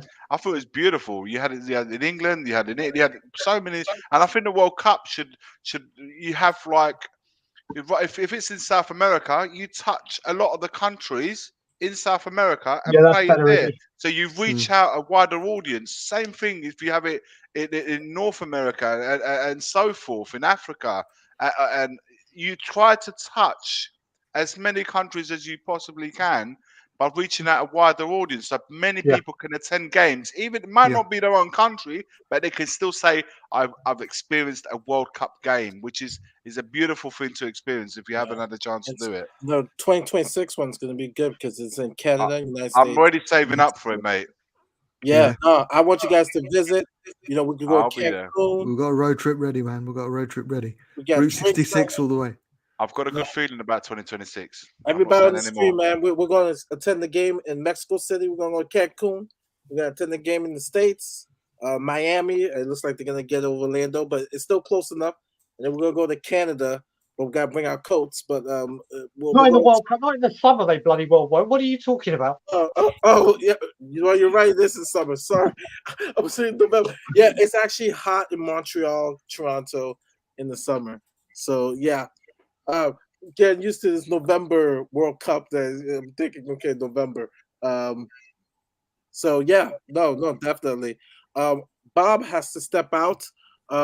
We have In the Wall coming up Saturday. And we are we've got there's a busy Saturday fixture list. There's 7 games, Premier League games happening on Saturday. So as always, in the Wall fashion, we'll be looking at all 7 games and giving our opinions.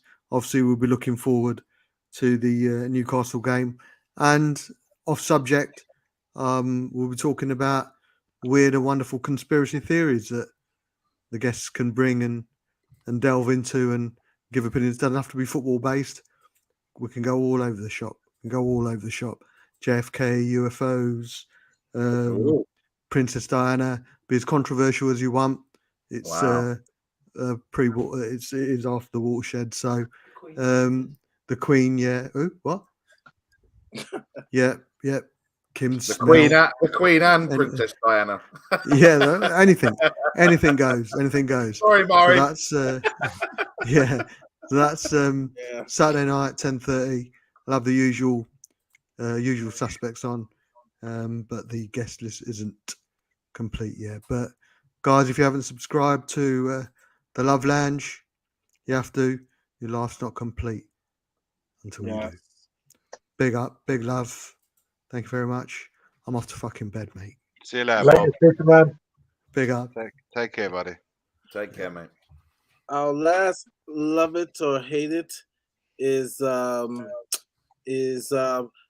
gonna start first with this one.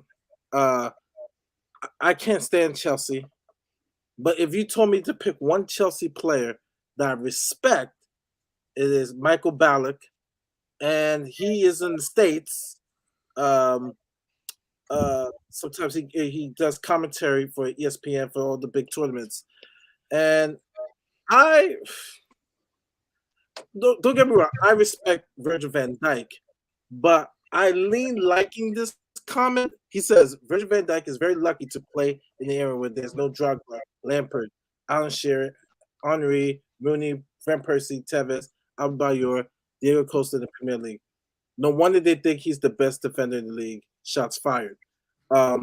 just to put a little disclaimer, some people commented Kane, so he goes up against Kane, but I can see Michael Ballack's point. I lean to liking it because don't get me wrong, Virgil van Dijk. I mean, he's good, but there's people that call him Maldini, and for me personally, I refuse because Maldini was great for the national team, domestic, Sergio Ramos, same thing. I've seen him in the national team, and I'm just like, not impressed. And for Liverpool, for the system that they run and who they are, yeah, I mean he's great. But like I said, there's not challenges every week like Ballack is presenting. But I would throw it off to Brian. Do you love this comment or do you hate it? You think it's controversial? I think it's controversial because it's factually incorrect. Because Wayne Rooney, Van Persie, and Costa, he did play against them when he was playing for Southampton. So that is factually incorrect immediately. But I get what he's trying to say. Well, maybe at their prime. Well, either way, whether in their prime or not, they were still players you did not want to play against. Those three players that we just mentioned on the way down, that is still a very, very steep hill to come down on. Listen, Virgil van Dijk is a fantastic defender. I saw a stat the other day that kind of backs this up, but kind of also shows his class at the same time as well. Van Dijk lost a game at Anfield recently, and that was the first game he's ever lost at Anfield. The first game. Last season, obviously, when they were losing a few games at home, he was injured. Virgil van Dijk is an incredible defender, and you've got to remember, back in the days when we talk about the Alan Shearers, the Thierry Henrys, defending was a very, very different game. A very, very different game, where you have people like Tony Adams, people like that would absolutely just... So defending has changed. We've all seen how we say goalkeepers have changed. When goalkeepers change, it used to be, oh, just hoof it out, save, get it out, not this play from the back, be good with your feet. It was be good with your hands. Football has changed, and you can't fault Van Dijk for being this good in the era that he's playing football. Now, would he be as good if he was back in the day playing the type of football when Alan Shearer was in defence? No, I don't think he would be as good. I don't think he would be as good because it's a completely different game. And Alan Shearer in his prime, and as much as I hate to say this, and I always say this, for me, Thierry Henry is the greatest player to ever play in the Premier League, period. By a mile. I think he was that damn good. Yeah, he might not have been as good, but you cannot fault Van Dijk or say he's not that good because football has got...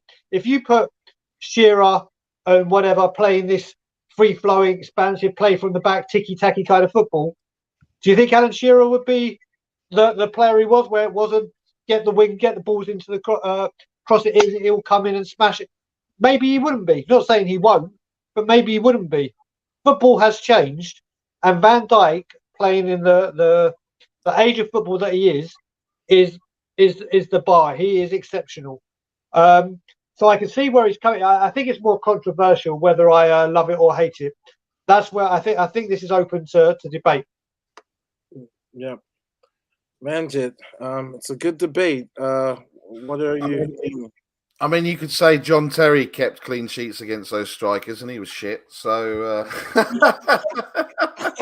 So I mean, I don't know what he's trying to make. Look, I get it. It's what like Brian just said. The defending in those days was different. The way that the teams were set up was different.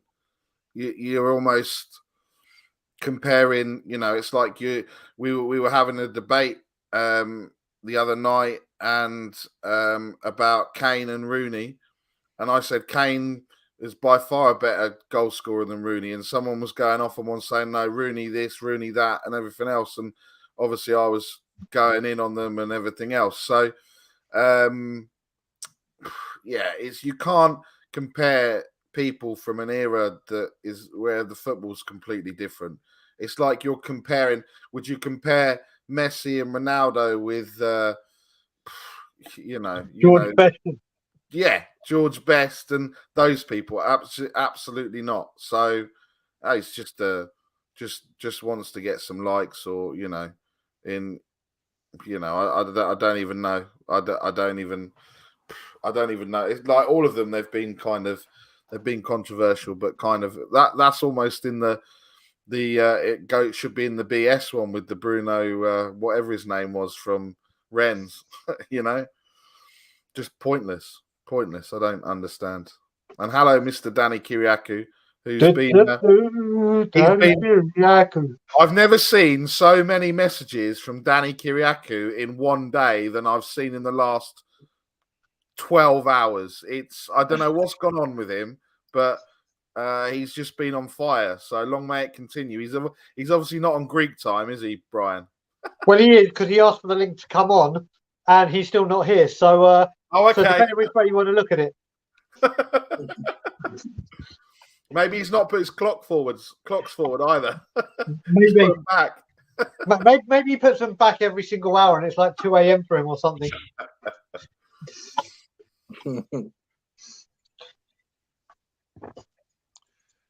I don't know how Adebayor's made that list. That's the first thing I would like to Probably challenge because of his straight strength, away. brother. Probably just because of the way he played in his strength and whatever. But to actually mention those players and put Adebayor's name in there, it's bad.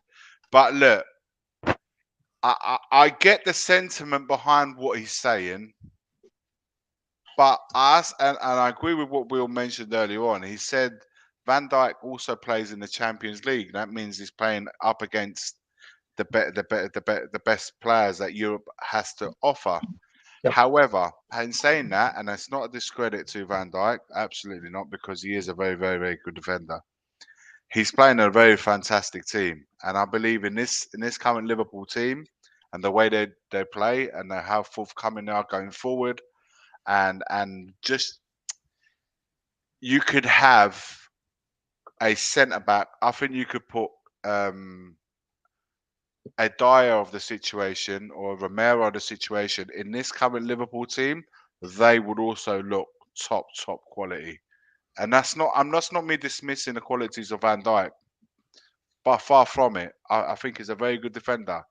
However, the hype around him is ridiculous, man. Whilst I don't think he is at the ridiculous elite level that everyone's making him out to be. I think he's a very, very good defender. I agree. I think he's a very, very good defender. I'm not denying him that. I just don't. I haven't been for me to be. He's been spoken about like the legendary defender. Let me ask you a question. Though they play different positions, right? But if you told me who's a better defender, because I say he's the best defender and he doesn't even play center back, Conte or Van Dijk? Conte? What? Conte, like the French N'Golo. N'Golo Conte. Mate, N'Golo Kante is unbelievable, man. Unbelievable. He pops up your screen. In his position, he is probably like I don't know how many would challenge him. I saw a picture him demasculating Lionel Messi when France played Argentina. Like I think he is he's gonna be legend, written in pen of great defenders, great center defender, a midfielder. With Van Dijk, I feel like he's good, but he gets all the hype because he plays for Liverpool. And I'm just like, no. Listen, I'm not, like I said, I'm not discrediting him. I think he's a very, very good defender. I just think he's playing in a not very good side. I think he's playing the top side. And I think in this current Liverpool side, you could Romero would look world class in that team. Just to give you an idea, if you swap the two and put Romero at Liverpool and put Van Dijk at Spurs, who out of the two would look more world class? It would be Romero, in my opinion. Yeah. So that's the kind of mindset I'm trying to get everyone to think. If he goes to this World Cup with Holland or Netherlands, sorry, and he goes on to win that World Cup as a protagonist, then you could say, do you know what? He's done it now. It's not about Liverpool. This is not about playing the best team. This is not about. This is him doing it at the top level, even with his country. For me, elite, world class defenders. I know a few, and I don't feel he's in that bracket just yet. I think he's top defender, but you know what? Balak has got a point in saying that, but it's not his Van Dijk's fault either that he hasn't played. Yeah. It's not his fault, man. This is the generation he's playing. It's like saying, what would Messi and Ronaldo have done in Maradona's time, and where they used to smash his ankles week in, week out? You'd be lucky if you didn't break your legs. With every game that he played. That's the era and the pitches that Maradona played in.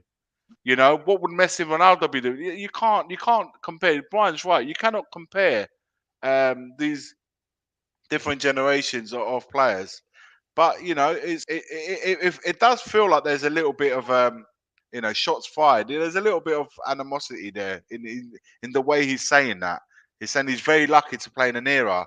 That then Ronaldo's lucky to be playing in this era, not Maradona's era. Like I said, he would have had 2 broken ankles by now, and Messi wouldn't have no kneecaps because he's a small guy. They'll go straight for the knees. So it's a nothing comment really. Another one that you can just wrap up and just chuck it in a bin. Can I just add one thing, and I want to comment on this before I go because I've got to go bang on 7 or around 7ish. It's a comment Wall Stewart brought up about Boogate. Yeah. Now, I wanted to address this before I go. I'm absolutely once again disgusted by England fans, and I say that's a bit far because this was plainly Manchester United fans, or Manchester City fans, or Liverpool fans. Listen, he's not been having a good season at United. I get that. Do not boo someone that has been playing for your national team before a ball has even been kicked. When Beckham got sent off and Rooney got sent off in World Cups, you know it's coming. You know it's coming. But to boo a player representing your country before a game even starts is to me absolutely appalling. And it's not the whole fan base. It's not Tottenham. There may be a few Spurs fans, but that is a majority of Manchester United fans. Look, when Judas went to the filth, and like I said, when Dele Alli played at Spurs, and if I was there for his comeback game, I wouldn't have been booing them. I just wouldn't clap them or sing their song. If you're not happy with Harry Maguire's form for Manchester United, where he's playing in a back 2, and he's being exposed, then man, you boo him on your own terms. But when he's playing in a back 3, and like it or not, before the Euros started last summer, the whole nation was worried about Harry Maguire being fit for the Euros. He was a huge component, and he plays in a back 3. Like we're saying how Dyer has started to play better because he's in a back 3. Maguire plays in a back 3 for England, and I think for any nation to boo an international player before a game is kicked is just absolutely disgusting, and it just goes to show why in England sometimes we're so quick to jump on the manager, we're so quick to jump on the player. The media fuel it. Don't get me wrong, which is another way that England. And you know what? Being out of it, Brian Ireland was actually talking about it to me on Saturday. It's like, why do England players, why do England managers, and so forth get such a bad deal in the media? And it was only since, obviously I know they do, but it was only since I've stepped out and live on this side of the pond where I see how bad the media treat England, not just England. England is the focal point we're talking about now, but certain things. I think what England did to Harry Kane, heaven forbid, Harry Maguire before a game, just unacceptable. In my opinion, absolutely unacceptable. Yeah. Listen, guys. I didn't see the England game. I'll be honest with you. I'm not going to sit here and say I don't know how loud the boos were and just how big of a audience was doing it. Whilst we can agree and say Maguire hasn't had the best season at Man United, I think in the games that I have seen England play, he's always represented the shirt well. I think he's played very well for England. I think he's in the team because he has Gareth Southgate's complete and utter trust. I don't think he's let the country down every time he's represented them. And it sounds to me that in the 2 games that he played really, really well. So he's responded for England on the pitch, and Man United's current situation and setup is completely different to England's. In England, you're right, Brian. He's in a back three where it's a stable. He's playing a stable team. He's playing a stable defense where they all know each other very, very well. And this could be a very, very good foundation for them to go on to do well in the World Cup.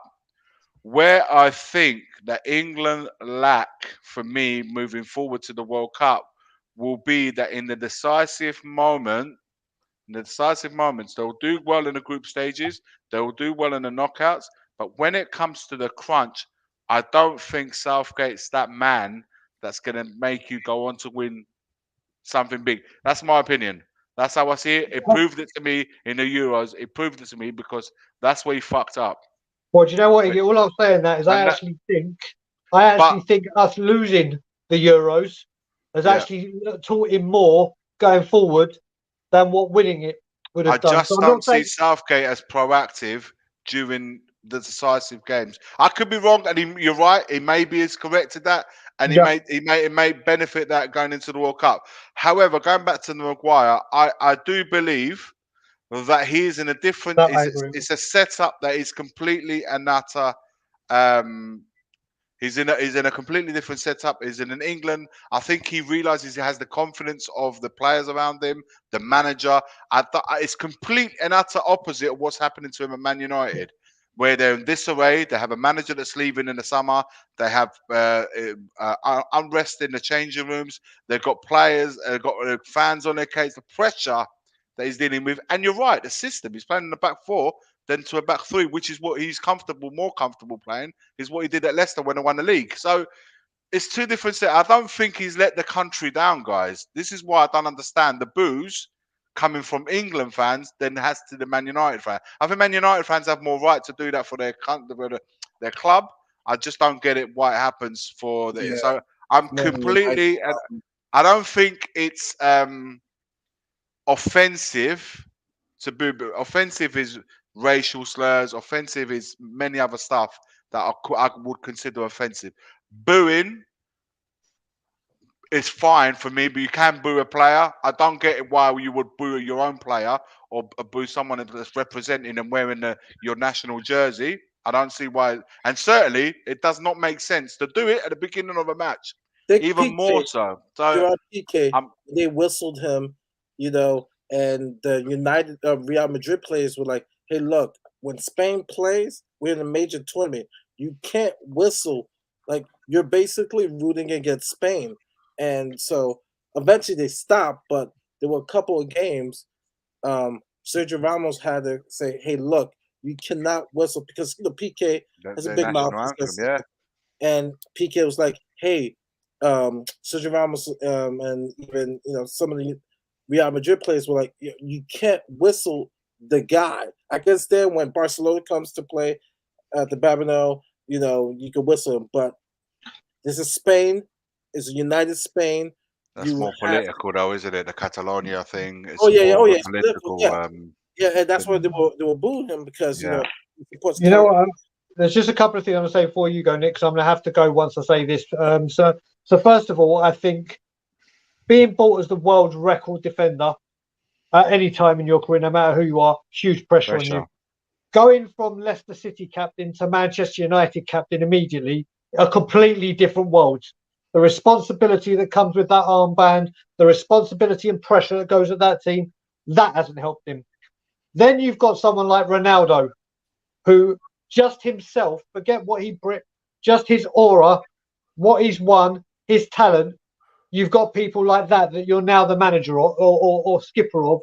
When people look to Ronaldo must be like, who is this guy? I'm captain of my. That's all added to him. I think a lot has gone. Listen, Harry Maguire's form for United, as Iggy said, has been completely unsettled. Doesn't know who his partner is.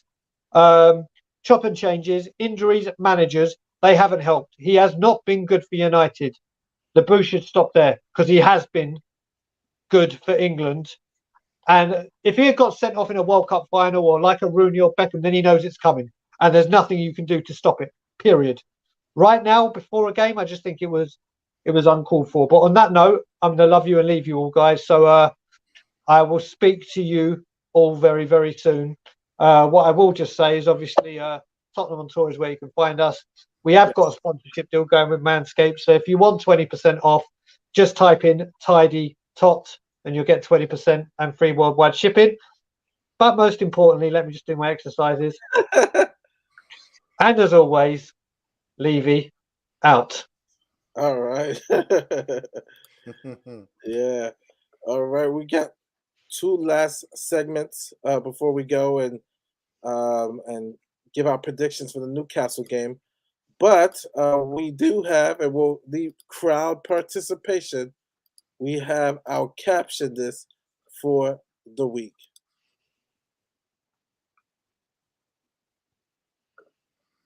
The example I given, I'm just helping people out.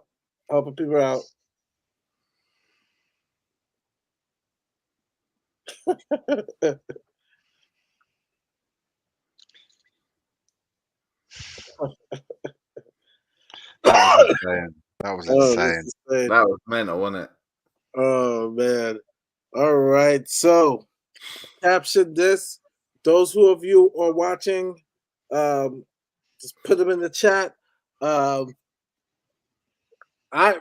2 I gave, I already did, was Sun is not world class benching. Will Smart Fans and the Truth or Stats smack.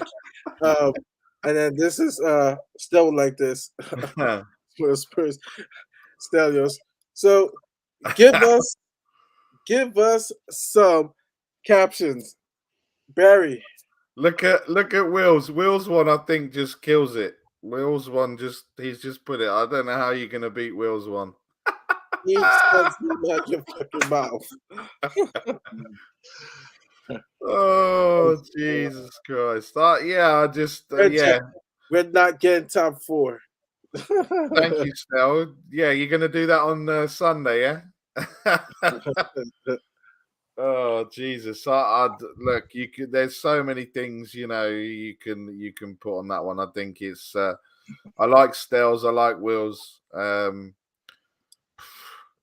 There's nothing more I can add to that one, really. Those two just killed it. So yeah, Iggy. I don't know, mate. You know what? Yeah, it's bloody hell, Will Smith, man. That's not cool. Stole mine. I was gonna say, Coffee got a good one. The cough to every Harry Wicks fan. That's what I was about to say. Harry Wicks is world class. Mosh. Back the manager. Yeah, back the manager big time. Yeah. We've only got 50 million in the transfer market. That would deserve that. It's a big slap. Or Saint Spurs don't have the money. Saint Spurs do not have the money for a big transfer market, you know. The fresh slap of Bel-Air. Yeah. But yeah, listen, there's so many memes you can put to this. This is good. This is not going pizza. away. Pineapple pizza. Oh hell, good lad. Yeah, do you know what? I'm 100% going with that, Mari. Pineapple on pizza, or pineapple on pizza fans. Nice. So those of you are in favour of pineapple on your pizza, I'm Will Smith in that moment. But it wouldn't be an open hand, it would be a straight punch. Oh, no celery. Oh, give me back. Oh wow. I think it's Someone said, Morning. give me back, Stel, give me back ketchup and mayo. Will Stewart, TFC Reds, every Spurs fan when you bring up stats. No, it's the other way around. Mari, it's the other way around. It's when someone says to Will, "Oh, but the eye test says The eye this." test. Bosh. Oh man. When and if that was ever to happen, I can guarantee you my palm will be open. Brian. Give me back my ketchup and mayo. Oh yeah, yeah. Yeah. Cody Mack said, last night, Cody. pineapple punch. Cody always on form. Always on form, I'll give you that. Oh man. Oh, breaking news that just happened. What's up? They tried to escort Will Smith out of the building. He refused to leave. Yeah, I It's saw breaking, that. it's breaking news. Seeing all the When? blurbs. That time it came Daily up on Mail, Sky News. Fox, Yeah. NBC News, CNN. When on the night? On On this the night night. here? Yeah, on the night. Yeah. I'll tell you what. Whilst we're on the subject, I'll tell you what I found. Listen, man, I'm gonna be real, right, with you guys. I'm gonna say that I looked at it and I think Will Smith's struggling, man. I think Yeah. there's something more sinister going on in his mind. I don't think it was such he's so normally so collected. I understand sometimes a comment, it's all in the moment. You can take a joke in the moment, you probably laugh at it. In a different moment, you'll react different to it, and it could be exactly the same thing. I think, that's a good one, Cody. I'll give. I'm a little bit concerned. I don't think Chris Rock meant it in a bad way. I think he was probably completely oblivious to how sensitive maybe the subject was to Will Smith's wife. I don't think he realized. But I think I heard, because I've done a bit of research. I heard there's history between Chris Rock and her in the past, so maybe that could have flared up a few things. In the Oscars, when there was about black people turning up at the Oscars. You remember that story, Mari? Yeah. And then he took a lot of stick for presenting that show. There's a lot of background, but also, man, Will did not look right, man, on the night. He was. I'll tell you what did it for me, man. Wife, because Will Smith, I saw a show, has always been considered a soft rapper or a soft character in movies. Yeah. And his wife said, "I want an open relationship," and openly sleep with other dudes. And he But kind of Murray, they decided to disclose that information to the public. If they had an open relationship, it's their fucking business. Why are you, without being asked, without no one's found out about you guys, you have taken that information and decided to put it in the public domain? That's it. They did that interview. No one else asked them to. However, I think there's something more worse going on for him. I think it was something really weird about him doing what he did.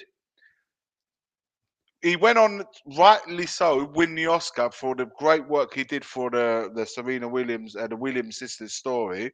And I've heard so many good things about it. So but also, then the acceptance speech that followed, I found really strange how it almost like what happened in that whole slap thing didn't even happen. He just went on, he spoke about it as it was all too I just found the whole thing really weird. I can't explain it. I can't put my finger in it. I just found the whole thing too he apologized to everyone in the crowd, but not to the person that he actually slapped. Because I think in the moment you could be, but upon reflection, surely you must think, shit, what I've done is wrong. But he only recognized that on the next day. And also what he said about what Denzel Washington said to him in saying the devil comes for you when you're at the highest moment. I get that wording. I get that, and at your highest of your heights, the devil comes for you. Is Chris Rock the devil? That, do you know, in that tone, he didn't apologize to Chris Rock. So is he referring to Chris as the devil? So I don't get it, guys. I need help. Americanka, help me out here. I mean, what do you? I would love to hear what you guys think Yeah, of this whole thing. I just find the whole thing really, really weird. I I want found to the say whole. big up to Americana and welcome to the channel. Thank you for the support. You're right, though, Stel. Sorry, you're right. Stel did say it was her that brought it up about the whole entanglement and stuff like There's that, a not lot of Will. there's I a just lot of found that they decided to disclose that information. No one asked them to do it. there's I a don't lot get of it. issues that come in because I will get the elephant in the room because a lot of shows are talking. Two black men. People give credit for Chris Rock for not doing anything, but the stigma is, black men are automatically always looking for a fight. They can't hold resolve. They can't. They can't uh, be calm in such a situation. And so Kareem Abdul-Jabbar, who's a famous basketball player, was grilled Will Smith because he says it's now once again put it that stigma that okay that black men can be calm in that situation because he was saying he could have waited after the show to be able to talk to Chris Rock like, hey, keep my wife's name out the mouth or whatsoever. Going back to Jada was clearly unhappy, but Will, seeing his wife, is upset, and he's always been called soft. So they feel that Will was trying to, show he got that bravado, like, okay, I'm gonna defend my wife because the stigma here, especially here in the States, Will Smith is a soft guy. There's nothing wrong about being a soft guy, but it's just that is the stigma that he gets. And it's the same thing. That's the same talk that they're having with, okay, with Will and Chris Rock, that this is a sad situation because it should be a night where they celebrated, Shaq winning an award for that, the first, I forget the name of the movie, a documentary about the female. Murray, let me. If your wife looks at you in a way that she felt disrespected, but also gives you the look to say, "Aren't you going to do anything about that?" Oh yeah, of That's a course. toxic relationship, Murray, because no wife or no partner encourages her partner or his partner to go up to another man, however wrong he may be, and what is said. It's just words, Murray. You're looking at someone to go up to them and slap them straight across the face because she gave him the look as if to say, "Are you gonna fucking let him say that about me and not do nothing about it?" Because Will looked like he took the joke because he smiled. It may Yeah. have been an awkward smile. It may have been an awkward laugh because he thought, "What can I possibly do about him?" Because let's be honest, at these shows, comedians do what they do. They pick people out and they make fun of them. It's part and parcel of their gig. But what's wrong is the fact that she looked at him expecting him to do something about it there and then. He then felt the need, like you say, to defend his wife and act upon it. And this is the worst way to act in not only just in every walk of life, but to do it in a situation where he sent a message out right across the world to say, "Don't fuck with me." And I think it's just the lowest of the low. Listen, people are saying, well, Chris kind of had his hands behind his back with his face leaning forward, as if to suggest it was almost premeditated or pre-set up. Mate, Chris was holding a card or something and standing behind his hand because he thought Will Smith was going to go up to him and maybe say something, anything. I don't think he expected a slap. I don't think he expected a slap. That's what I'm. And you can look at it and say it's a setup and whatever, but I just, but if I personally, if I see a man walking up to him in the same demeanor as Will did with him, you know he's not coming to talk to you. But I just found the whole thing weird, and I think an outsider looking in, and I could be wrong, I think that's a toxic relationship, man. I think so much has happened since that whole story broke out about him and about her situation with August I just think it's just gone downhill from there. I think the best thing to do for them, because like I said, for me, he doesn't look like he's in the right state of mind. Because I think anyone would not respond in the way that he did if something's not deeply rooted wrong. That's my opinion, guys. But I know no one wants to. Who wants to hear about this? This is a Spurs show. It's a Love Line show, and here we are talking about Will Smith slapping the shit out of Chris Rock. Son's not world class. That's what he slapped him. Colin, he captioned this picture. Well, actually, it was this picture, but no, that's why I love that we could have a professional, educational talk about it. In this Love Lounge, and bring it all back to Spurs. But no, it's yeah, Colin caption this. I will caption it as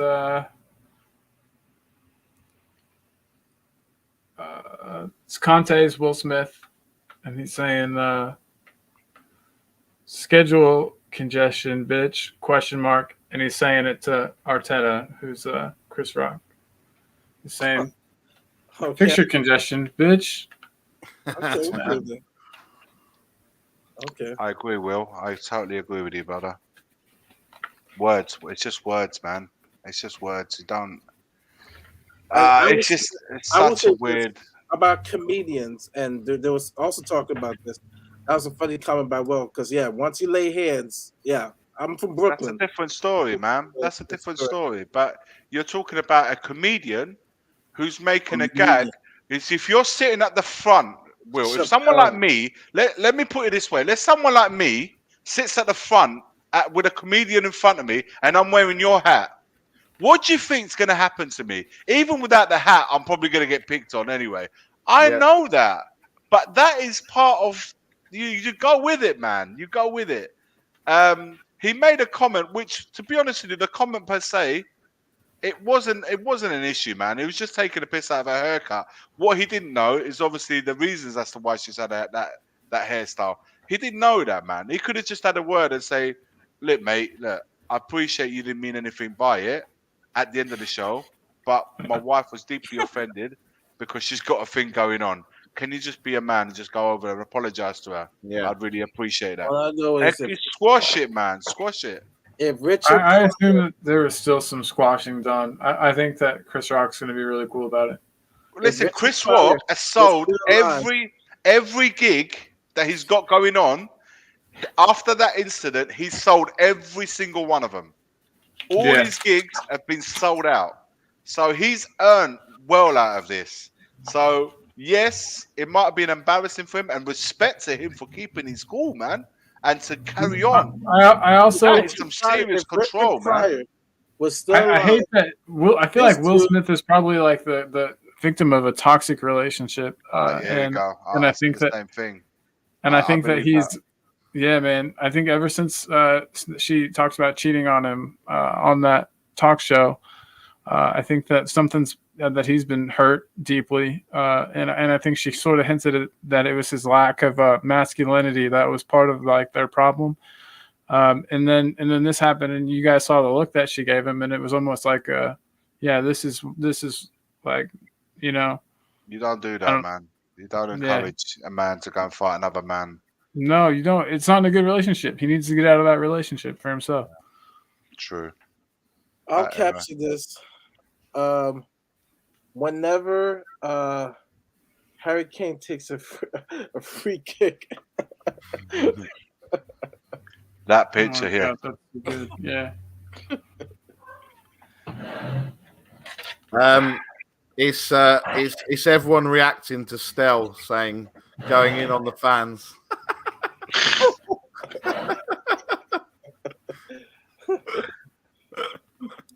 Sorry, Stell, I had to say that because you were saying stuff in the comments. I had to get it somewhere. It was going to be this one or the next picture, but Harry Winks in the start. Harry Winks in the starting 11. That's a good one. That's a good one. Stevie Bergwijn should start ahead of Son.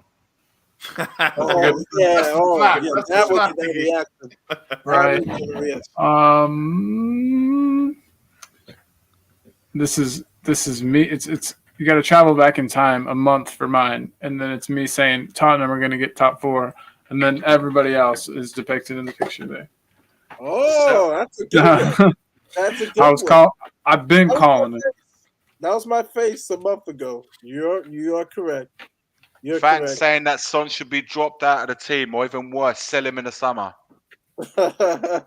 Whoever's saying that needs I don't know, to reevaluate. Will Smith their whole life. So, this is a good one. Emerson says Levy's meeting with Brian Daigle. Oh, that's a good one. Daniel Levy saying that there's 300 million in the transfer kitty this summer. That would be my face. Like No, I wasn't trying to start bloody. I think he's Look talking what about you've the done. picture. Look what you've done. You've got him. For the record, the fans are 100% to blame for not taking action. Weak fan base. I think he's talking about the picture. That's our fan base. Mate, you've got him. You've got him. You've got him now on the message. I know, Iggy. I'm waiting for a message separately. Daddy says when Alex Davies says we should sell Harry Kane. Wait, Alex says that? Or when Alex says Bentancur and Kulusevski are rejects. Oh, don't say it. Alex and Hot Takes, name a better duo. Spurs fans on transfer deadline day. You know what? All those pictures there, Iggy when mentioning Ndombele. What about everyone else reacting, thinking about Iggy's reaction whenever Italy lost the other day? Fuck, that was That's all of us. That's all of us. That's all of us anticipating talking to you. We were like, oh God, is it gonna be okay? Do we need to call someone? Yeah. Like, is he safe? Mate, I don't think any of them have got the reaction I had. I wish that someone been recorded while I was watching that game. My God. I'm scared thinking about it, so I'm kind of glad that I didn't see it. Oh, Jamie. News Harry Winks is staying on after the summer. He probably will. He'll probably say, "Oh, I'm gonna work my way into the manager's plans, and I'm gonna work hard, and rinse and repeat, same shit every year." Stop chatting shit, Danny. Stop chatting shit. And don't bother going to Italy.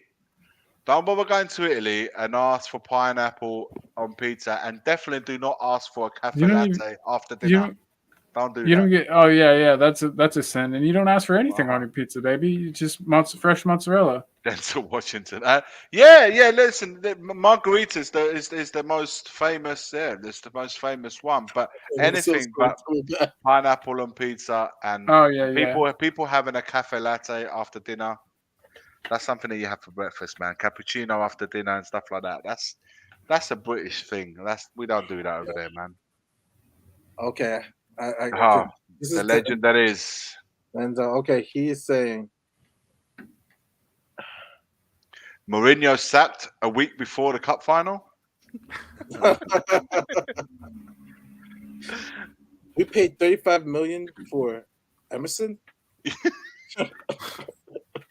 Damn straight, Denzel. 35 million.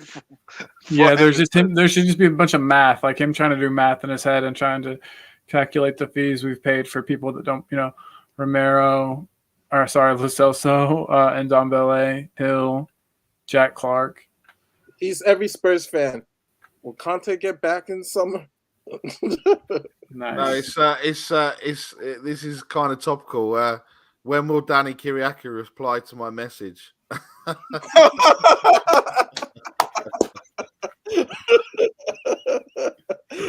Waiting for Danny Kiriaki to turn up on time anywhere. Yeah, exactly. No. Denzel is waiting for a lift for Danny Kiriaki. He says, "You want next season's ticket money this season?" Ask me once again. Could you imagine Denzel asking that question again? Imza, Ask no me way. again if you want the money this season. And there's the caption. Oh wait, that's a caption. I thought you were trying to say that was news. I was like, fuck, no way. No, All right. Spurs have actually asked that. Spurs have. Oh, what you're talking about the Bale Arsenal? No chance. I hope no one smells my follow through.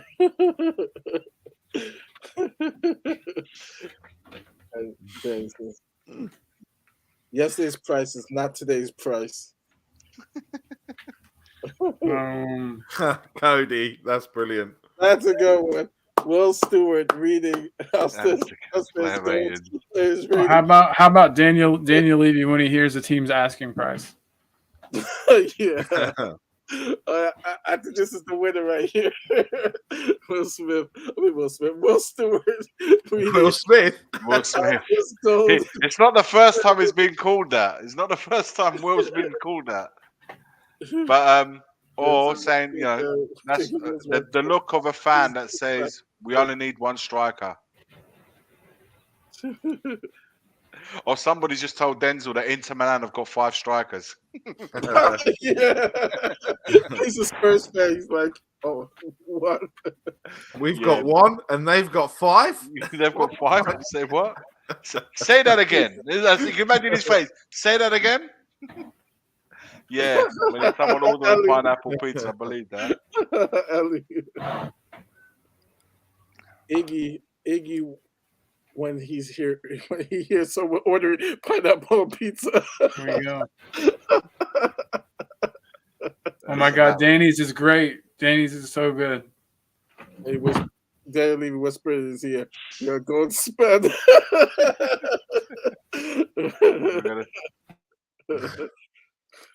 You want $3 million for the club?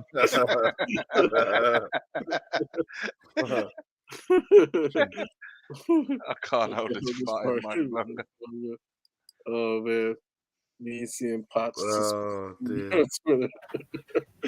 Oh man, and then the last one. Wait a second, Cody. I thought you were saying that we should replace Conte with Potts just like a day ago. Yeah. This one's kind of hard. Yeah, this one's hard. It's the dog, and he's just saying, "What the fuck is going on right now?" Yeah. Get this weird dude off of me. He's not, or he's saying something like, "Oh, you're not going to do a cut zoomer on me." Maybe he's saying, "I'm just as good as the defenders that you face this season, and you still haven't scored any goals."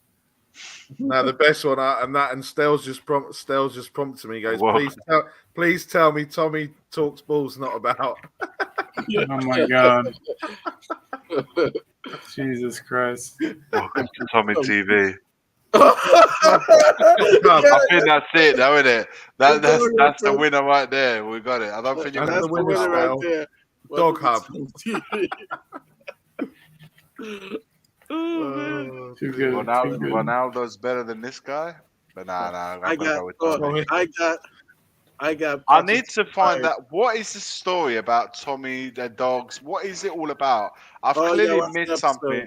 Well, me and Stel were on his channel, and he was talking about shagging dogs, and then he literally looked up to the top right hand corner like that, and he was thinking, he was saying, "What are you thinking about, Tommy?" He's going shagging dogs. I mean, I don't know, he just the last half an hour just went completely. It was almost like it was Shellside. I wish I hadn't asked. I wish I hadn't even asked.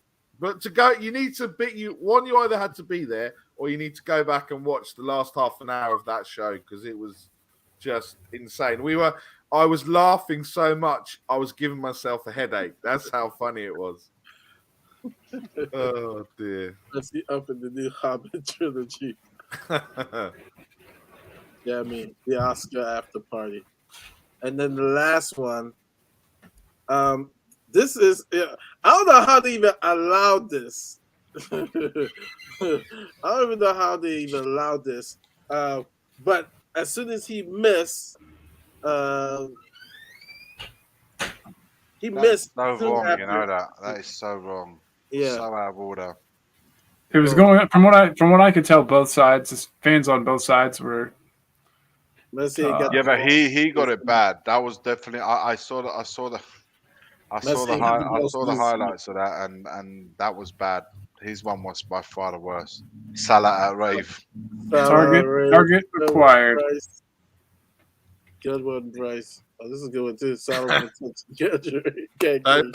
Don't make me angry. Salah's turning into the Hulk. Oh, that's a good one too. What about Oh, Egyptian fans did the same in the previous match. Okay. All right. I guess it's all Oh, fair. look at the next comment. Look at the next comment. They're brilliant. somebody? Is that That's Jason? awesome. That's I think he must have made Vladimir Putin mad. finished. He's clearly been yeah. Green Oh, I got salad. one. Salah's on that ganja. He's on that ganja. Yeah, man. He blazing. He blazing, man. He blazing. Green salad. Yeah. Salah went to Paintball, paintball, man. buddy. That was a good one, Tony. That's a good one. You won't like me when I'm angry. Yeah. Me every time I play Fortnite. Just getting shot in the head. Oh, Incredible Hulk. You won't like me when I'm angry. Ah, That's Nice. insane. That photo is insane. The more I see it, it's Amzo. Gotta be- Brilliant. Is that a real photo? It's not shopped at all. No, it's It looks real. like- no. This is It's real. Real, mate. yeah, man. There was about Salah honestly, revealing his it true felt identity as the white it felt like Russian. there was like 15 lasers at his face. I saw the images on the TV earlier, and there was like 15 laser beams right in his face, and obviously they were moving around. So the photos being captured. That's what he will look like when he has to eat pineapple on pizza.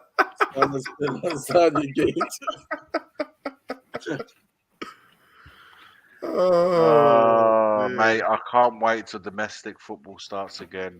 Oh, American, how I know that feeling. My God. Yeah, I was This surprised Nigeria. this international have been the Oh, worst. man. It's been the worst. It's The been a USA, great international USA is break, about to bring it come back home, Only baby. listen, I said this before. Only Spurs making top four and Milan winning Serie A would absolutely just make up for this disappointment. That's how much it would take for me to get past that. If we can make top four and Milan winning Serie A, I'd be like, you know what? Doesn't matter. Everything's good. Iggy, this is what you look Yeah. like when you have to eat pineapple. What do you mean when he has to eat? What is the reason what would be the reason that I would have to eat? Someone captures your family. You get a call. You get a mysterious phone call. He's not as silly as Stell making promises on We Are Tottenham TV, you know? Ooh, yeah. Will you do I that? told Saul? him not to do it. I remember when he did it, I was like, what are you doing, man? What We are make you a forfeit that you eat pineapple pizza. He's if you that get sure. top He said it because in that moment he genuinely believed. And don't forget, it was after, was it the Manchester United defeat that we was there Yeah, for? it was.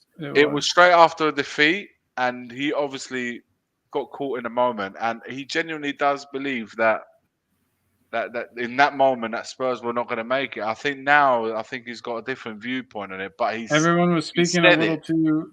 People get too riled up over some results when there's still so many to Like play. most people, we get really down or we get really angry when, depending on how you want to see it, after a defeat, and that was straight after a defeat. So it wasn't the best timing to say it. Yeah, But he did admit though, didn't he? He did admit, and I'm that sure he thinks the momentum. Cody's is clip. now- I hope Cody's clipped it because he admitted it on Saturday night, didn't he? Oh no, he's not going to back did. up from the bet. He's not going to back out from No, that. no. I didn't say he's going to back out from the bet, but for the first time, that was like that's what that Denzel quote should be going. Did he just say that Spurs are going to get top four? Yeah, it was that.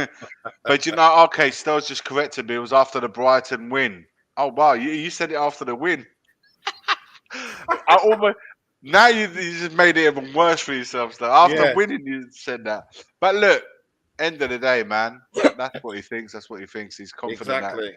I don't think. But look, I want to stress out and say this: that he doesn't hope that Spurs don't make the top four. He just doesn't think that Spurs will make course top not. four. Of course not. It has to be because a lot of people think, he's just somebody that just wants to be right at all costs. But he's saying it again, look, Spurs won't get top 4. I think he's got too much riding on it, so maybe he has to stick with that. Even though the other day, he always said, "You know what? He's gone back now and saying that we're not going to make it." But we did remember the other night. He did say, didn't he, Nick? Yeah. He said that. Yeah, do you know what? I think you guys might be onto something. He's gone back now. I think he it's because he hadn't had much sleep. He was ill again. We'll put it down to that. So he actually blamed me. He actually blamed me for making him ill. So, Stel, it wasn't me that made you ill, mate. Okay, let's just, I don't want people not coming near me on Sunday. I don't want you to think that it's gone unnoticed. Your haircut, finally, is all I'm saying. Finally, it does look nice. Yeah, haircut. You looked a little bit with a worse for wear with the hairstyle. Hobo. I look like a hobo now. Iggy, is there anything wrong? What's wrong with that? Hey, I didn't say it, man. I just said it looks better. I just made a comment about it. Saying the hobo thing was his to say, not mine. I'm joking. Anyway, I got the excuse I'm handicapped. The reason why is that the reason why is because my daughter was performing at the Royal Albert Hall last night. So I didn't do it for any of you lot. I did it for my daughter. So. Oh, cool. Well, yeah, was she performing? Was she rapping? Performing her rap? They literally cut my hair down to this bit, and then it was like out like here, and I was like, oh my God, I look such a mess. So, I wish they would have had a problem and had to leave you right then. Been like, oh, emergency, sorry, we can't finish your haircut. Imagine. Mate, it was literally like out here. Mate, I let myself go. It was like an Ian Beale moment in EastEnders. It's like me upside down the face. So on Sunday we play Newcastle at home, and AKA the oil twits. Yep, the new old kids are on the block. They're coming to the N17. What are you thinking, man? For Sunday's game, give me a prediction. Tell me what's going to happen. Spurs are going to win 2-1, I think. I think Kane's going to get both as well. Okay, so that's what I'm going for. That's what I'm going for on Sunday. I think Newcastle will score first, and then we'll come back and we'll win 2-1. You think ASM's going to score? No. Yeah. No, I think Voldemort might score. So John Joe Shelby, man, yeah. Who'd think that he would still be playing at a semi-high level? He's such a weird player, man. No one cares. Snap him up on FIFA though. He's a good cheap option when you're playing as a lower Premier League team. Anyway, yeah. We'll go with you, Colin, next. Since I was already just chatting, I think it'll be a good match. I think we'll ultimately. I think we'll win. I don't see them scoring, to be honest. I think we'll keep the clean sheet even after having this time off with the international break. I see us keeping a clean sheet in this one, which I rarely say. And maybe let's go like a 3-0 prediction. Goals from, of course, one Kane, one Son, one Reggie, and also let's say, that the lineup is I'm going to call same lineup, just with of course Reguilon and for Sessegnon. Yeah, that's my prediction. Good.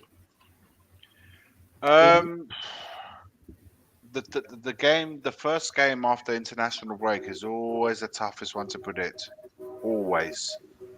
The good thing is that we haven't, and I say this very, very low voice, we haven't lost anyone along the way in international duty, which is something, it's a refreshing change because we would always lose somebody on international break. So we haven't, which is a very, very positive news. But to predict the scoreline after the international break, so tough. 2-1, 3-1, I'm thinking. is I can't decide which of the two. So, but if I have to choose one, I'm going to say 2-1 as well. Yeah, I think it'll be tougher than we think. I think it will be. I think Newcastle, slippery one for me. So I'm not too. I'm not very trusting of this team, and it's come at a time where if we had played them the week straight after West Ham, I think that would have been a nice thing for us to do. 2 weeks on, it all comes down to how everybody comes back to training and hits the ground running. But at home, in front of a crowd, and if they're anything like they were versus West Ham, then that could be that really could be the difference, and it could be a tough day for West Ham for Newcastle at the Tottenham Hotspur Stadium. So 2-1, 3-1 Spurs for me, and I think Kane's in a good run of form, but I think Sonny is could be the difference between them. Although I think Kulu's time to score a goal has come as well, so maybe he can. I can see a goal from Kulu coming up. I'm going big. I was saying 3-1. I'm actually going to go with 4-1. Yeah, I think this is the best time to be playing Newcastle and at home.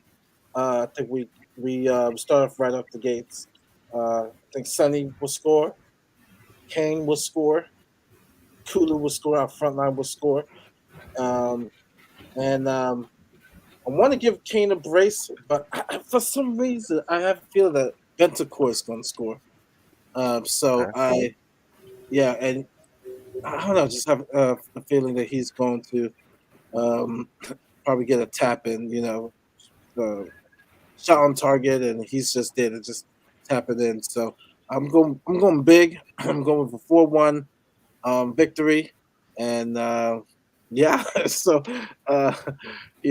like I said, I was 3-1, 4-1. I just think we're gonna come good. The game that worries me is the next game, and so we'll see, because how we handle success. Where we as a team mentally, we have to be consistent, we have to be disciplined, and so I'm going with a 4-1. That's a big scoreline, man. It is, man. I'd love to see it. Sounds like fun. Don't get me wrong. We'll be there. I would love to see it, man. Yeah, it's gonna be a party. We're gonna sing the Kulu song, "Gimme, Gimme, Gimme." We're gonna. It's gonna be I think it's gonna be a party. Yeah. Is that game win 36? Is that what that stands for? Yeah, game week 36 for the North Derby of London. Is the date come out? Oh, okay. No. They are suggesting it's going to fall the week between the 9th. Sorry, yeah. No, the week beginning the 9th. So it's going to be a midweek game if that happens. It's going to be the 11th, which will probably be a Wednesday night. So it's straight after the Liverpool game. That will be the North London derby. So yeah, Wednesday. Sounds like a great time. We'll beat Liverpool. We'll carry that to the Arsenal match. We'll beat Arsenal, and we'll put ourselves in a nice position. And Will, we all know you were saying it. I was saying it as well. Because I was secretly hoping you'd be wrong. I was secretly hoping you'd be wrong because you were so sure. I just wanted to rub it in your face, but nope, you were right. Will was right again. But also, Mario, I love your prediction of 4-1 because that takes us above Arsenal into fourth on goal. Isn't that also the classic Bob prediction? Yeah. Bob always says 4-1. Yep. That will put us in, and I think Arsenal is going to drop points against Crystal Palace. No, I don't know. I think Vieira's going to give him a free ride, mate. I know they last time they met they shared the points and Vieira almost won. So I'm with Nick on this one. I think he'll give him a free ride because Palace, they're not in any. They're comfortable. They're comfortable in the league. They're not They're not in a relegation battle. They're not fighting for European places. They're in that in between. Maybe he And just that maybe he just the, has a lot of the pride.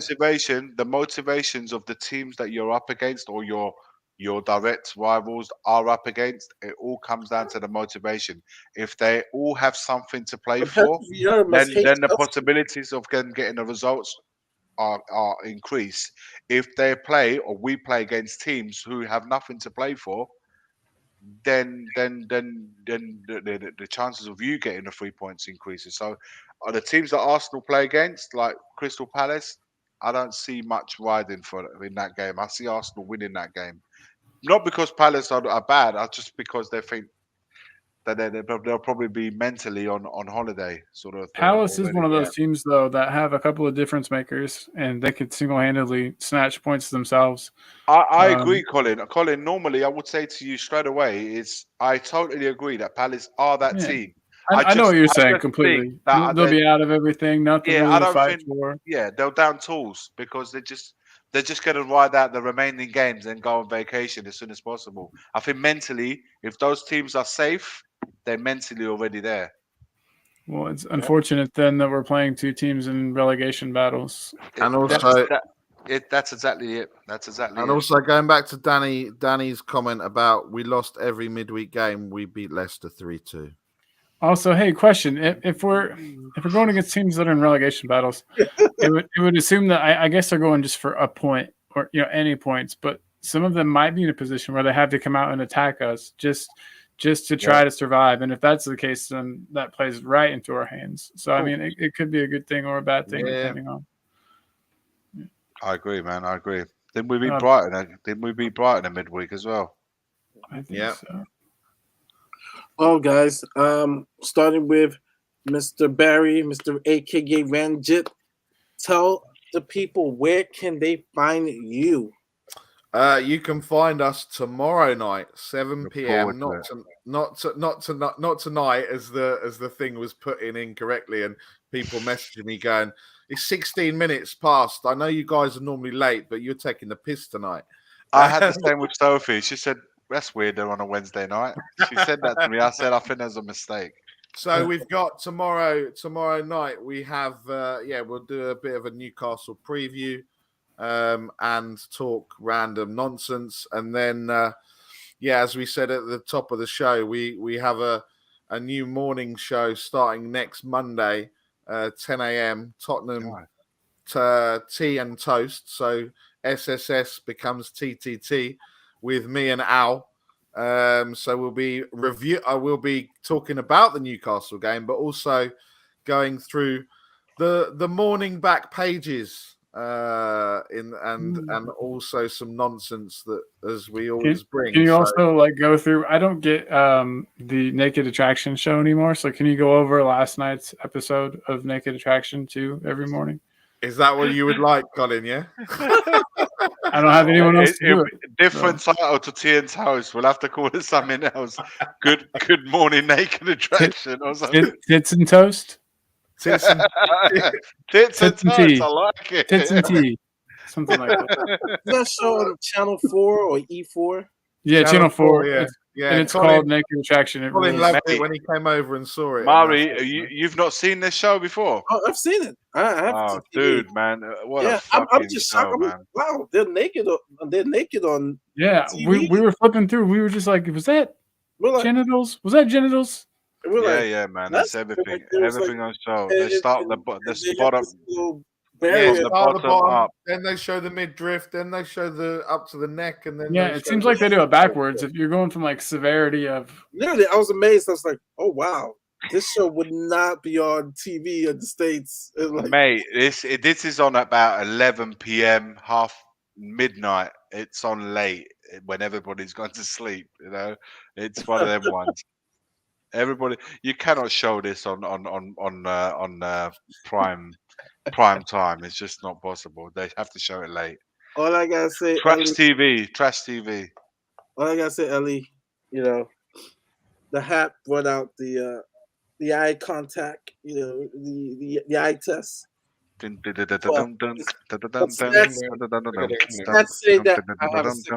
smooth criminal. It went real good. It went real good. Oh, Have you got a second date, Mari? Did you say? Yeah. Come on, man, he's a smooth criminal. He don't, dude. When he walks out of that room, he's already playing that music, that song in his head. That track, the intro, that track alone would get him another date. It's just It was walking like when Mari walked into the bar, right? It was like the video, yeah. He flicked the coin. Yeah, he flicks the coin. The jukebox starts. Pow! Hey, you girl. It's a shame we cannot play. It's a shame we cannot play the intro of that song right here. I don't think there's anything to stop us from doing an acapella. Yeah. Oh man, do you want to, dude? Like, I'm game. Go like, for howdy, it. Go man. for it. Go for it, man. I am Mari. It's nice to meet you. Dum, dum, dum, dum, dum, dum, dum, dum. You hear it playing in the background. Dum, dum, dum, dum, dum, dum, dum. I love. You know what? The intro that I love that intro. I love the intro of the and the way the intro of the song. Just it's so encapsulated, man. We had because I wasn't hungry as much because earlier in the day we took my mom skydiving for her 70th birthday, so I was very full. So I'm getting what Ellie's saying. Maria. We had a light dessert, and then had one of the best banana bread ever. One of the best banana bread ever. Come to Orlando. Come to the Hall at the Yard. That's the name of the place. They have the best banana bread. Of course, we had some drinks. From wine to some liquor. Some rum and stuff like that, and just chatted away. And it was good. Then a DJ in the background, playing, the type hits and stuff. And then there's a park. It's called Lake Ivanhoe. And yes, it's called Lake Ivanhoe.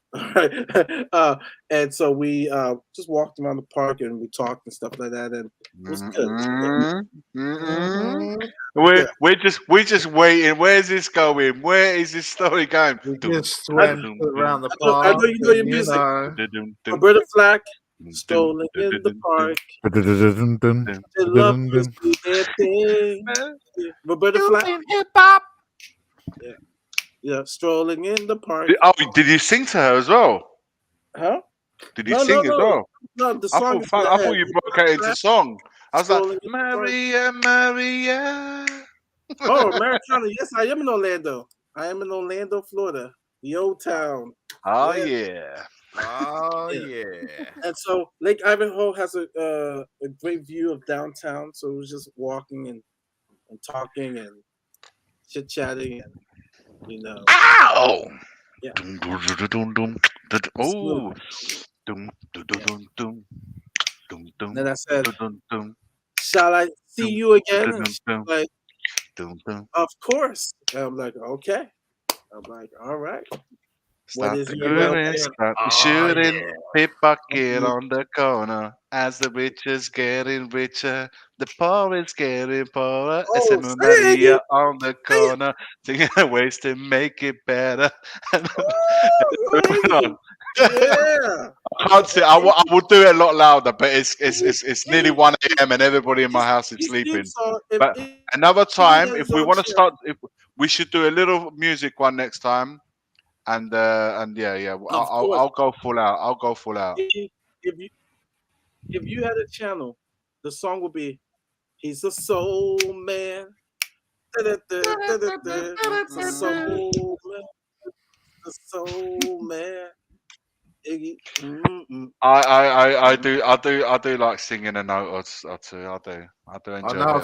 I've seen some videos, Iggy. Yeah, they're very old videos that I have.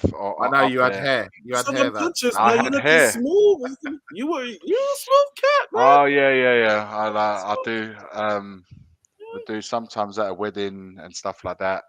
Al Green and stuff like that. It's the stuff that I like. I like the Temptations. I like that Motown sort of music. I'm a massive fan of that. But yeah, man, at a wedding, a few drinks, it's normally very easily to get me on the mic. Oh man, that's the jam right there. We'll put the Michael Jackson "Heal the World." Make There's a it a place in your better heart, and I know that there is one. Oh, go Iggy. Yes, And it's Iggy. brighter than tomorrow. And there are ways to get there. And then make it a better place. And make it a better place. Heal the world. Anyway, go on. Make it a better place. Yes. We beat Newcastle. Yeah. We beat Newcastle on the weekend, and I'm gone, mate.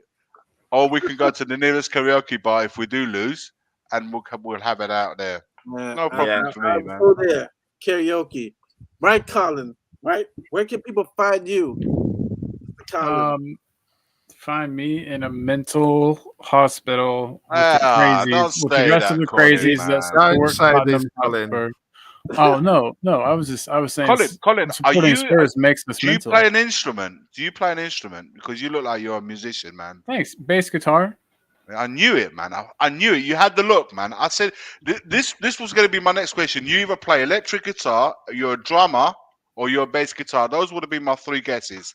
And I was just before you answered, I was just going to say those three right there. I thought you have to play. You've definitely got a musician look about you, for sure. I knew it. Well, thank you, sir. Thank you very much. Yeah, my wife also plays bass, and she's better than me.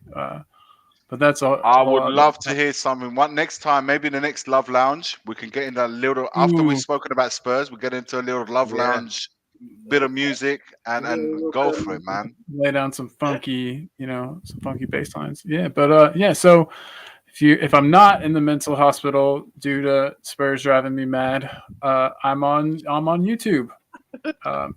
My channel is called Talking Ball. I play on Cock and Ball. We have 2 shows a week. A Monday show, Monday and a Thursday, 10 p.m. UK time. Come join. It's a fun time. The Monday show is less serious. Thursday show is more serious. And I do random pop-ups throughout the week. So if you come and you join and you subscribe to the channel, make sure you tick the little bell boy, and he'll let you know when I'm going. So you play the skin flute. Nice. I also Okay. I do that. Just Don't tell anybody. it's our secret. It's no secret. All right.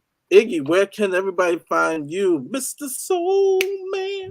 When I'm not singing and dancing, because the guys in the chat are saying something really funny. Because the other night what show we was doing? I don't. Do you know what? I'm starting to lose track.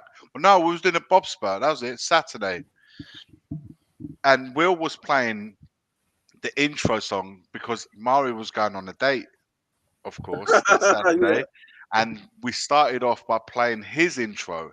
That sparked off an intro for Cody, and we started playing everybody's intro. I mean, Cody's one was just so whack, but it's so funny at the same time. So then I said to Will, we need to figure something out with my intro. I want something really good. So we started playing something, and I got up. I started breaking into moves. It was a Saturday night, man. Everyone's just we was a bit bored as well with international. So I started breaking into some moves, but it wasn't live. It was after the backstage. So nobody has thankfully for me, nobody has a clip of that because I was regretting it. I thought, shit, was that live? Was we off air? And I'm glad we was off air because otherwise I would be absolutely destroyed. For a split second, I completely lost where I was because I started dancing, and I thought, man, if that had been clipped, it would have been finished. I would never live it down. So I'm glad it's not around, and I have to remember to keep my cool. I said, listen, man, Mario, when anyone plays any kind of funk, if I hear bass in a funky beat, and I like the sound of it, man, I'm up and I'm gone. Straight away. I was doing the running man at one point. It hit me so I started doing the running man on the spot right here. And they were all pissing themselves laughing. There you go. They were all pissing themselves laughing, but it was so late and it was so fucking we was having such a great time afterwards, and I think it was on the back of the buzz of having Bob Spur back on the channel and back doing his show. We was all happy about that. Everyone was so happy, and then it just kind of went and spiraled a little bit out of control with the happiness bit. And I think Bob had already gone to bed by that point, so we just carried on. But right, just listen, Tottenham away. A channel that needs no introduction. It needs no introduction again. We're at Tottenham away. We've got a show doing tomorrow night with the lovely boys from United Spurs of America.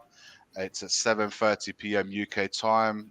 We'll obviously be touching upon the game coming up on the weekend. But you know what? The boys are so cool that we're going to be discussing many other stuff, and I'm sure they'll have great content for you guys. And I know they're very well received by everybody here in the UK, so it's always great to spend some time on the stream with both Michael and Jacob. That's on Friday. You'll be happy to hear that the Good Morning Tottenham away videos will be coming back now that now that Spurs are back in action. We have content. We'll be doing that probably over the weekend for sure. We'll be doing something. We'll be doing uploading other videos during the weekend as we go on to the Newcastle game, which I'll be there for. Still will be there as well. So expect to hear us. And of course, JP will be at the ground. So expect to hear some uploaded videos regarding whilst we're there at the ground. And then Monday, we're back again. Monday night, we are back again at 8:30 to be talking about the events of the weekend and many other stories that will be coming on the back of that. So there's going to be plenty of content, and the international break has given us a break a little bit, but we'll be going full steam ahead as oh yes, I agree, Ellie, they're very good looking boys. So Ellie has an eye for them, and I'm sure many of the ladies and men, much better than you, much better than Stell anyway. Of course, listen, much better, not only for stuff, much better than me as well. So the guys are better looking. I didn't want to say, Iggy, you're on the same stream. I have eyes in my. I get it. Iggy, can I ask you a question really quick? Of course. How did that wall art behind you not get destroyed in rage? Nah, man, no. Colin, you know it's Chelsea behind him, right? This is Chelsea. This is John Terry in a Cannavaro kit. Yeah. This is the Champions League right here. You cannot see the trophy, but I promise you, it's a Champions League trophy. Listen, plenty of content coming out, and we're going to be going full steam ahead for the remaining 8-9 games that will be. And I look forward to it. 9 games, Murray. 10 9 games. 10 games. You won't hear Iggy. You went. We've got 9 cup finals left. Oh, no. Quarterfinals. There are 9 quarterfinals. Don't say cup finals because we lose them. Don't say semis because we're just as bad. We say quarterfinals. I'm glad, Danny. Guys, I'm looking forward to it. It's going to be great, and I look forward to being at the ground this Sunday and seeing everybody. Right here. Guys, Iggy, did you hear what you said? I heard it. And I'm glad Danny and Aaron confirmed what you said. What is it? What did I say? Queen. They're better looking than Ryan Mason, but they're not fitted in the Queen. You said said there's plenty of cock coming out. Yeah, you did say that. No, Cody, go back. Someone go back and clip it because 100%. That's fine. Who knows? There might be plenty of cock coming out too, depending on the result. We'll have cock and ball coming out as well. Don't worry about that. We'll have plenty on the show. Aaron Carter and Danny Carter. There'll be plenty of cock. Yeah, so yeah. And Danny's in Rome. So listen, when in Rome. This ain't Tom show. This ain't Tom. Fair enough. I still can't believe that happened. I think it was a clear. We was talking about the good-looking boys from the United Spurs of America. We're talking about the Newcastle game. So meeting up with the boys maybe just got a little bit out of hand here, guys. So Forgive me. It's 1 a.m. here, so anything goes now. Anything can be said. That is true. No one Oh, can be man. offended by anything. Brilliant. Let's hope we don't cock things up like these guys did, eh? Spurs Love Lounge. So next Wednesday, next week we have a doozy. We are going to, of course, recap the games, but we're also going to introduce our official ambassador for her game 2, Miss Curse. Curse is going to be in the house next week. Brilliant. And so it's going to be an awesome show. We're going to give a big up to the ladies, and just bring awareness to sexism in football, and then also hoping that Spurs sign on little by little. The Premier League teams are beginning to sign on, and so Curse is going to be on next week, officially the ambassador for Spurs for her game 2. Awesome. If you follow her on Twitter, friend request, follow her on Twitter, and also follow her game 2. Been doing some good work, promoting the game amongst the girls, but also giving women a voice because they love the game of football. And so we'll have her on next week. So, Awesome, man. Big up to everyone in the chat tonight as well. And you guys have been good brilliant luck as always. Good luck to the USA. Awesome. I hope they don't do an Italy and lose 6-0 or something stupid and throw their qualification away. You never know. Just use us as guys. Don't worry, man. Could you imagine though if they lose 6-0 and go into like the playoffs or whatever it would be? It'd be like insane, no? I would be upset. Look at these guys, man. Look at these guys. Look at these. I would feel like it was maybe punishment for me making fun of you so much. Just one thing, Iggy. You just say one thing, mate, and he's just on it. Cocking things up, grower or a shower. Yeah. Watch out, cocks about. Stop. You can't. I'm doing a wheel there. I'm doing a wheel. They did cock it up, Ellie, but many times we haven't cocked it up, and but I'm sure you'll be fine, Colin. I'm sure you and Murray and Will and everyone else. This is what England. This is what it looks like to lift up a World Cup. Oh, shut up! In color. This is real. This is not a green screen. This is a real canvas right here. I'm not in. Look, I used to like you, Iggy, right?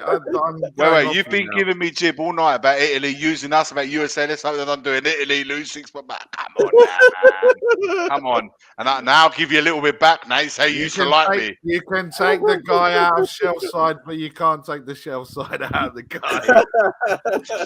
By the way, guys, the shelf side tomorrow. Oh, mate, honestly. Sophie loves it. She's a huge fan of your show. We're glad that Sophie cocked up. Yeah, cocked up tonight. Cocked up tonight. So the last time they made a World Cup.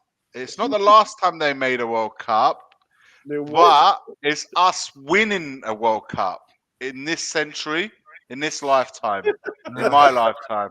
Don't get him started with Italy winning. You see what happens, guys. When you prod me enough, I bite back, guys. It's just in me. Look at this. In Italy, they take an inch. In Scotland, they take half a foot. All right, guys. All right. Well, guys, have a good night. Oh, well, are you doing the show, the stream for? I'll watch along in like an hour. I think. Guys, not check even, out not even an hour. Yes, you're right. You're right. Will remind us, man. Put it in the chat. Are you in a man? What is it with me tonight? Man, cock. Are you on in an hour? Men and it's cock. Late, guys. What? Don't forget, I'm waking up at 4 a.m. and it's now 1 a.m. So I am gone. Okay, Iggy, but you're talking about men and cocks, so we're getting worried now, yeah. Not that there's anything worried about, anything wrong with men and cops. What are you saying? What are you saying? What are you saying, Nick? What are you saying? You can't say anything, can you? Nick, you can't listen. Nothing wrong with that. You know what I mean? I didn't say there was. Hey, we've all got penises, every one of us. You know. Look, I think I'll just get my cock out and that'll be easier, won't it? That's it. Is this that one show? Tap in. Where's 10-inch Allen? Yeah, I'm not getting my cock out if 10-inch Allen's about. That's for certain. Yeah. 8:45. 8:45. What's that in our time? What's that in old money? In English money, 1:45 a.m. No. Is that why 1:45 a.m. our time? Why 8:45? Well, I think the game's on at like 8:05. 9:05. Is that right? Oh, okay. 9:05. Okay, my bad. We're on different time zones, I guess. That makes sense. Who's this? Dan. Hello. Oh. Daniel. Daniel. I can't see your name, man. Sorry, I just see a picture of Daniel Levy. Daniel Levy. It's Daniel. Daniel's coming to cock it up in the Love Lounge. Oh shit! Someone mentioned. Someone mentioned Cox and Daniel Levy appeared. In 40 minutes. There's a reason why they bought Spurs and not another team. I have a concern with the one called Ranjit. Oh shit! Hello, Go ahead and express your concern, sir. Listen, we're not getting top 4, right? You don't need to pack it in. Oh, give it a rest now. And sort it out. Listen, me and Iggy are going to bed. We're not going to carry on this for another hour or 40 minutes until Will's stream starts. Don't you come on here with your top four is going to happen. Your Daniel Levy picture and try and put on a voice. We know who you are. We can see you. We win a couple of games. You get sucked in. Everyone's a superstar again. Here we go. Stel, you can tell Stel's back. What do we have to do? Here we go. You mentioned getting sucked in. That sounds kind of hot. What do I have to do for that? All right. Thanks for having me on the show, lads. Have a good one. Cheerio. Will Smith's having it. Will Smith. I've done it as well now. Will Stewart showed 45 minutes. We've been talking about Will Smith. We've been talking about you guys. Honestly, I'm done. I'm overdone. I think I need to hit the sack, guys. I need to hit the sack. Ball sack? Like a ball? Hit the sack like a ball sack? I'll let. Hopefully, the missus will be able to tell you the story about that tomorrow. Oh, wow. now I have. Yeah. Who knows? She may be in a surprise, or she may end up surprising me. Who knows? Fingers crossed, man. Fingers crossed. We can only hope. That's all we got. The show is starting in a few minutes. Head over there. United States is they're basically in, unless we lose 6-0 to Costa Rica, which that's not happening. I'm sorry. It's not. Nah, that's not going to happen. USA going to do it. Just so long as Clint Dempsey and Landon Donovan and Kobe Jones all get hat tricks, I'm happy. Wait, they're not playing anymore. No.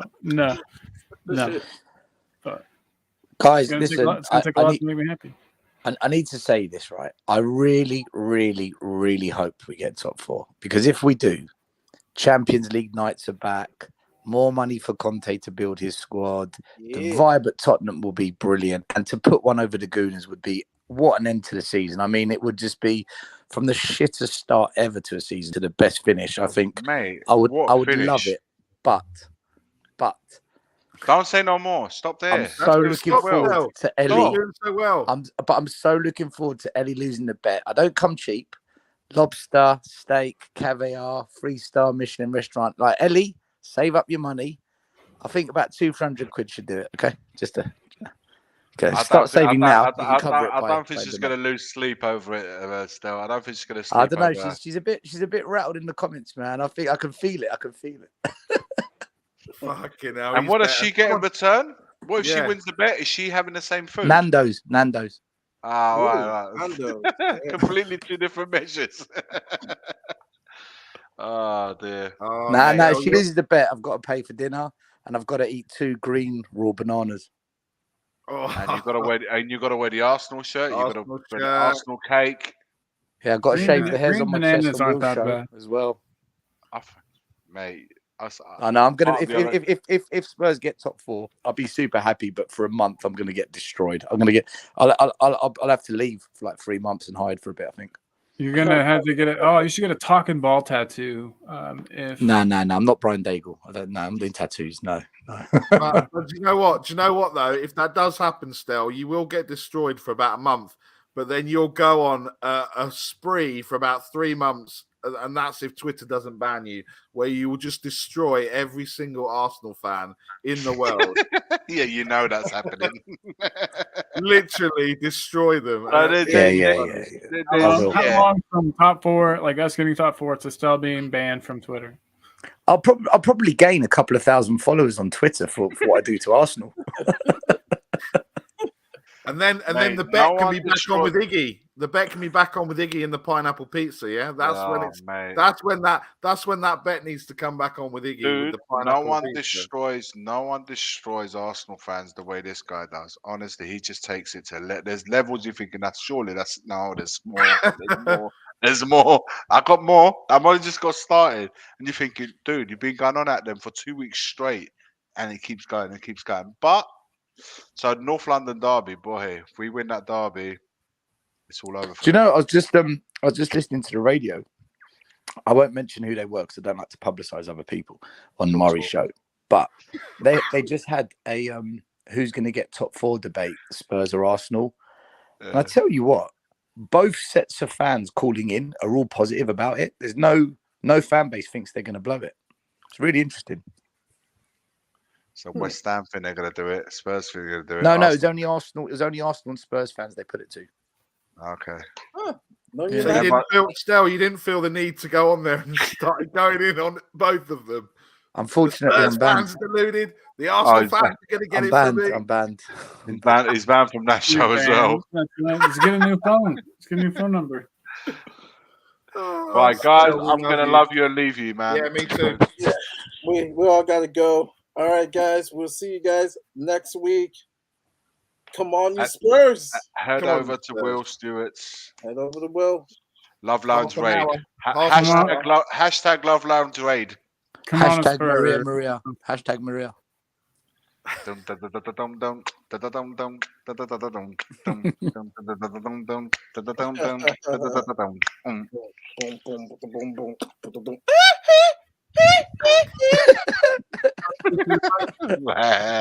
All right, guys. Michael Jackson must be so proud.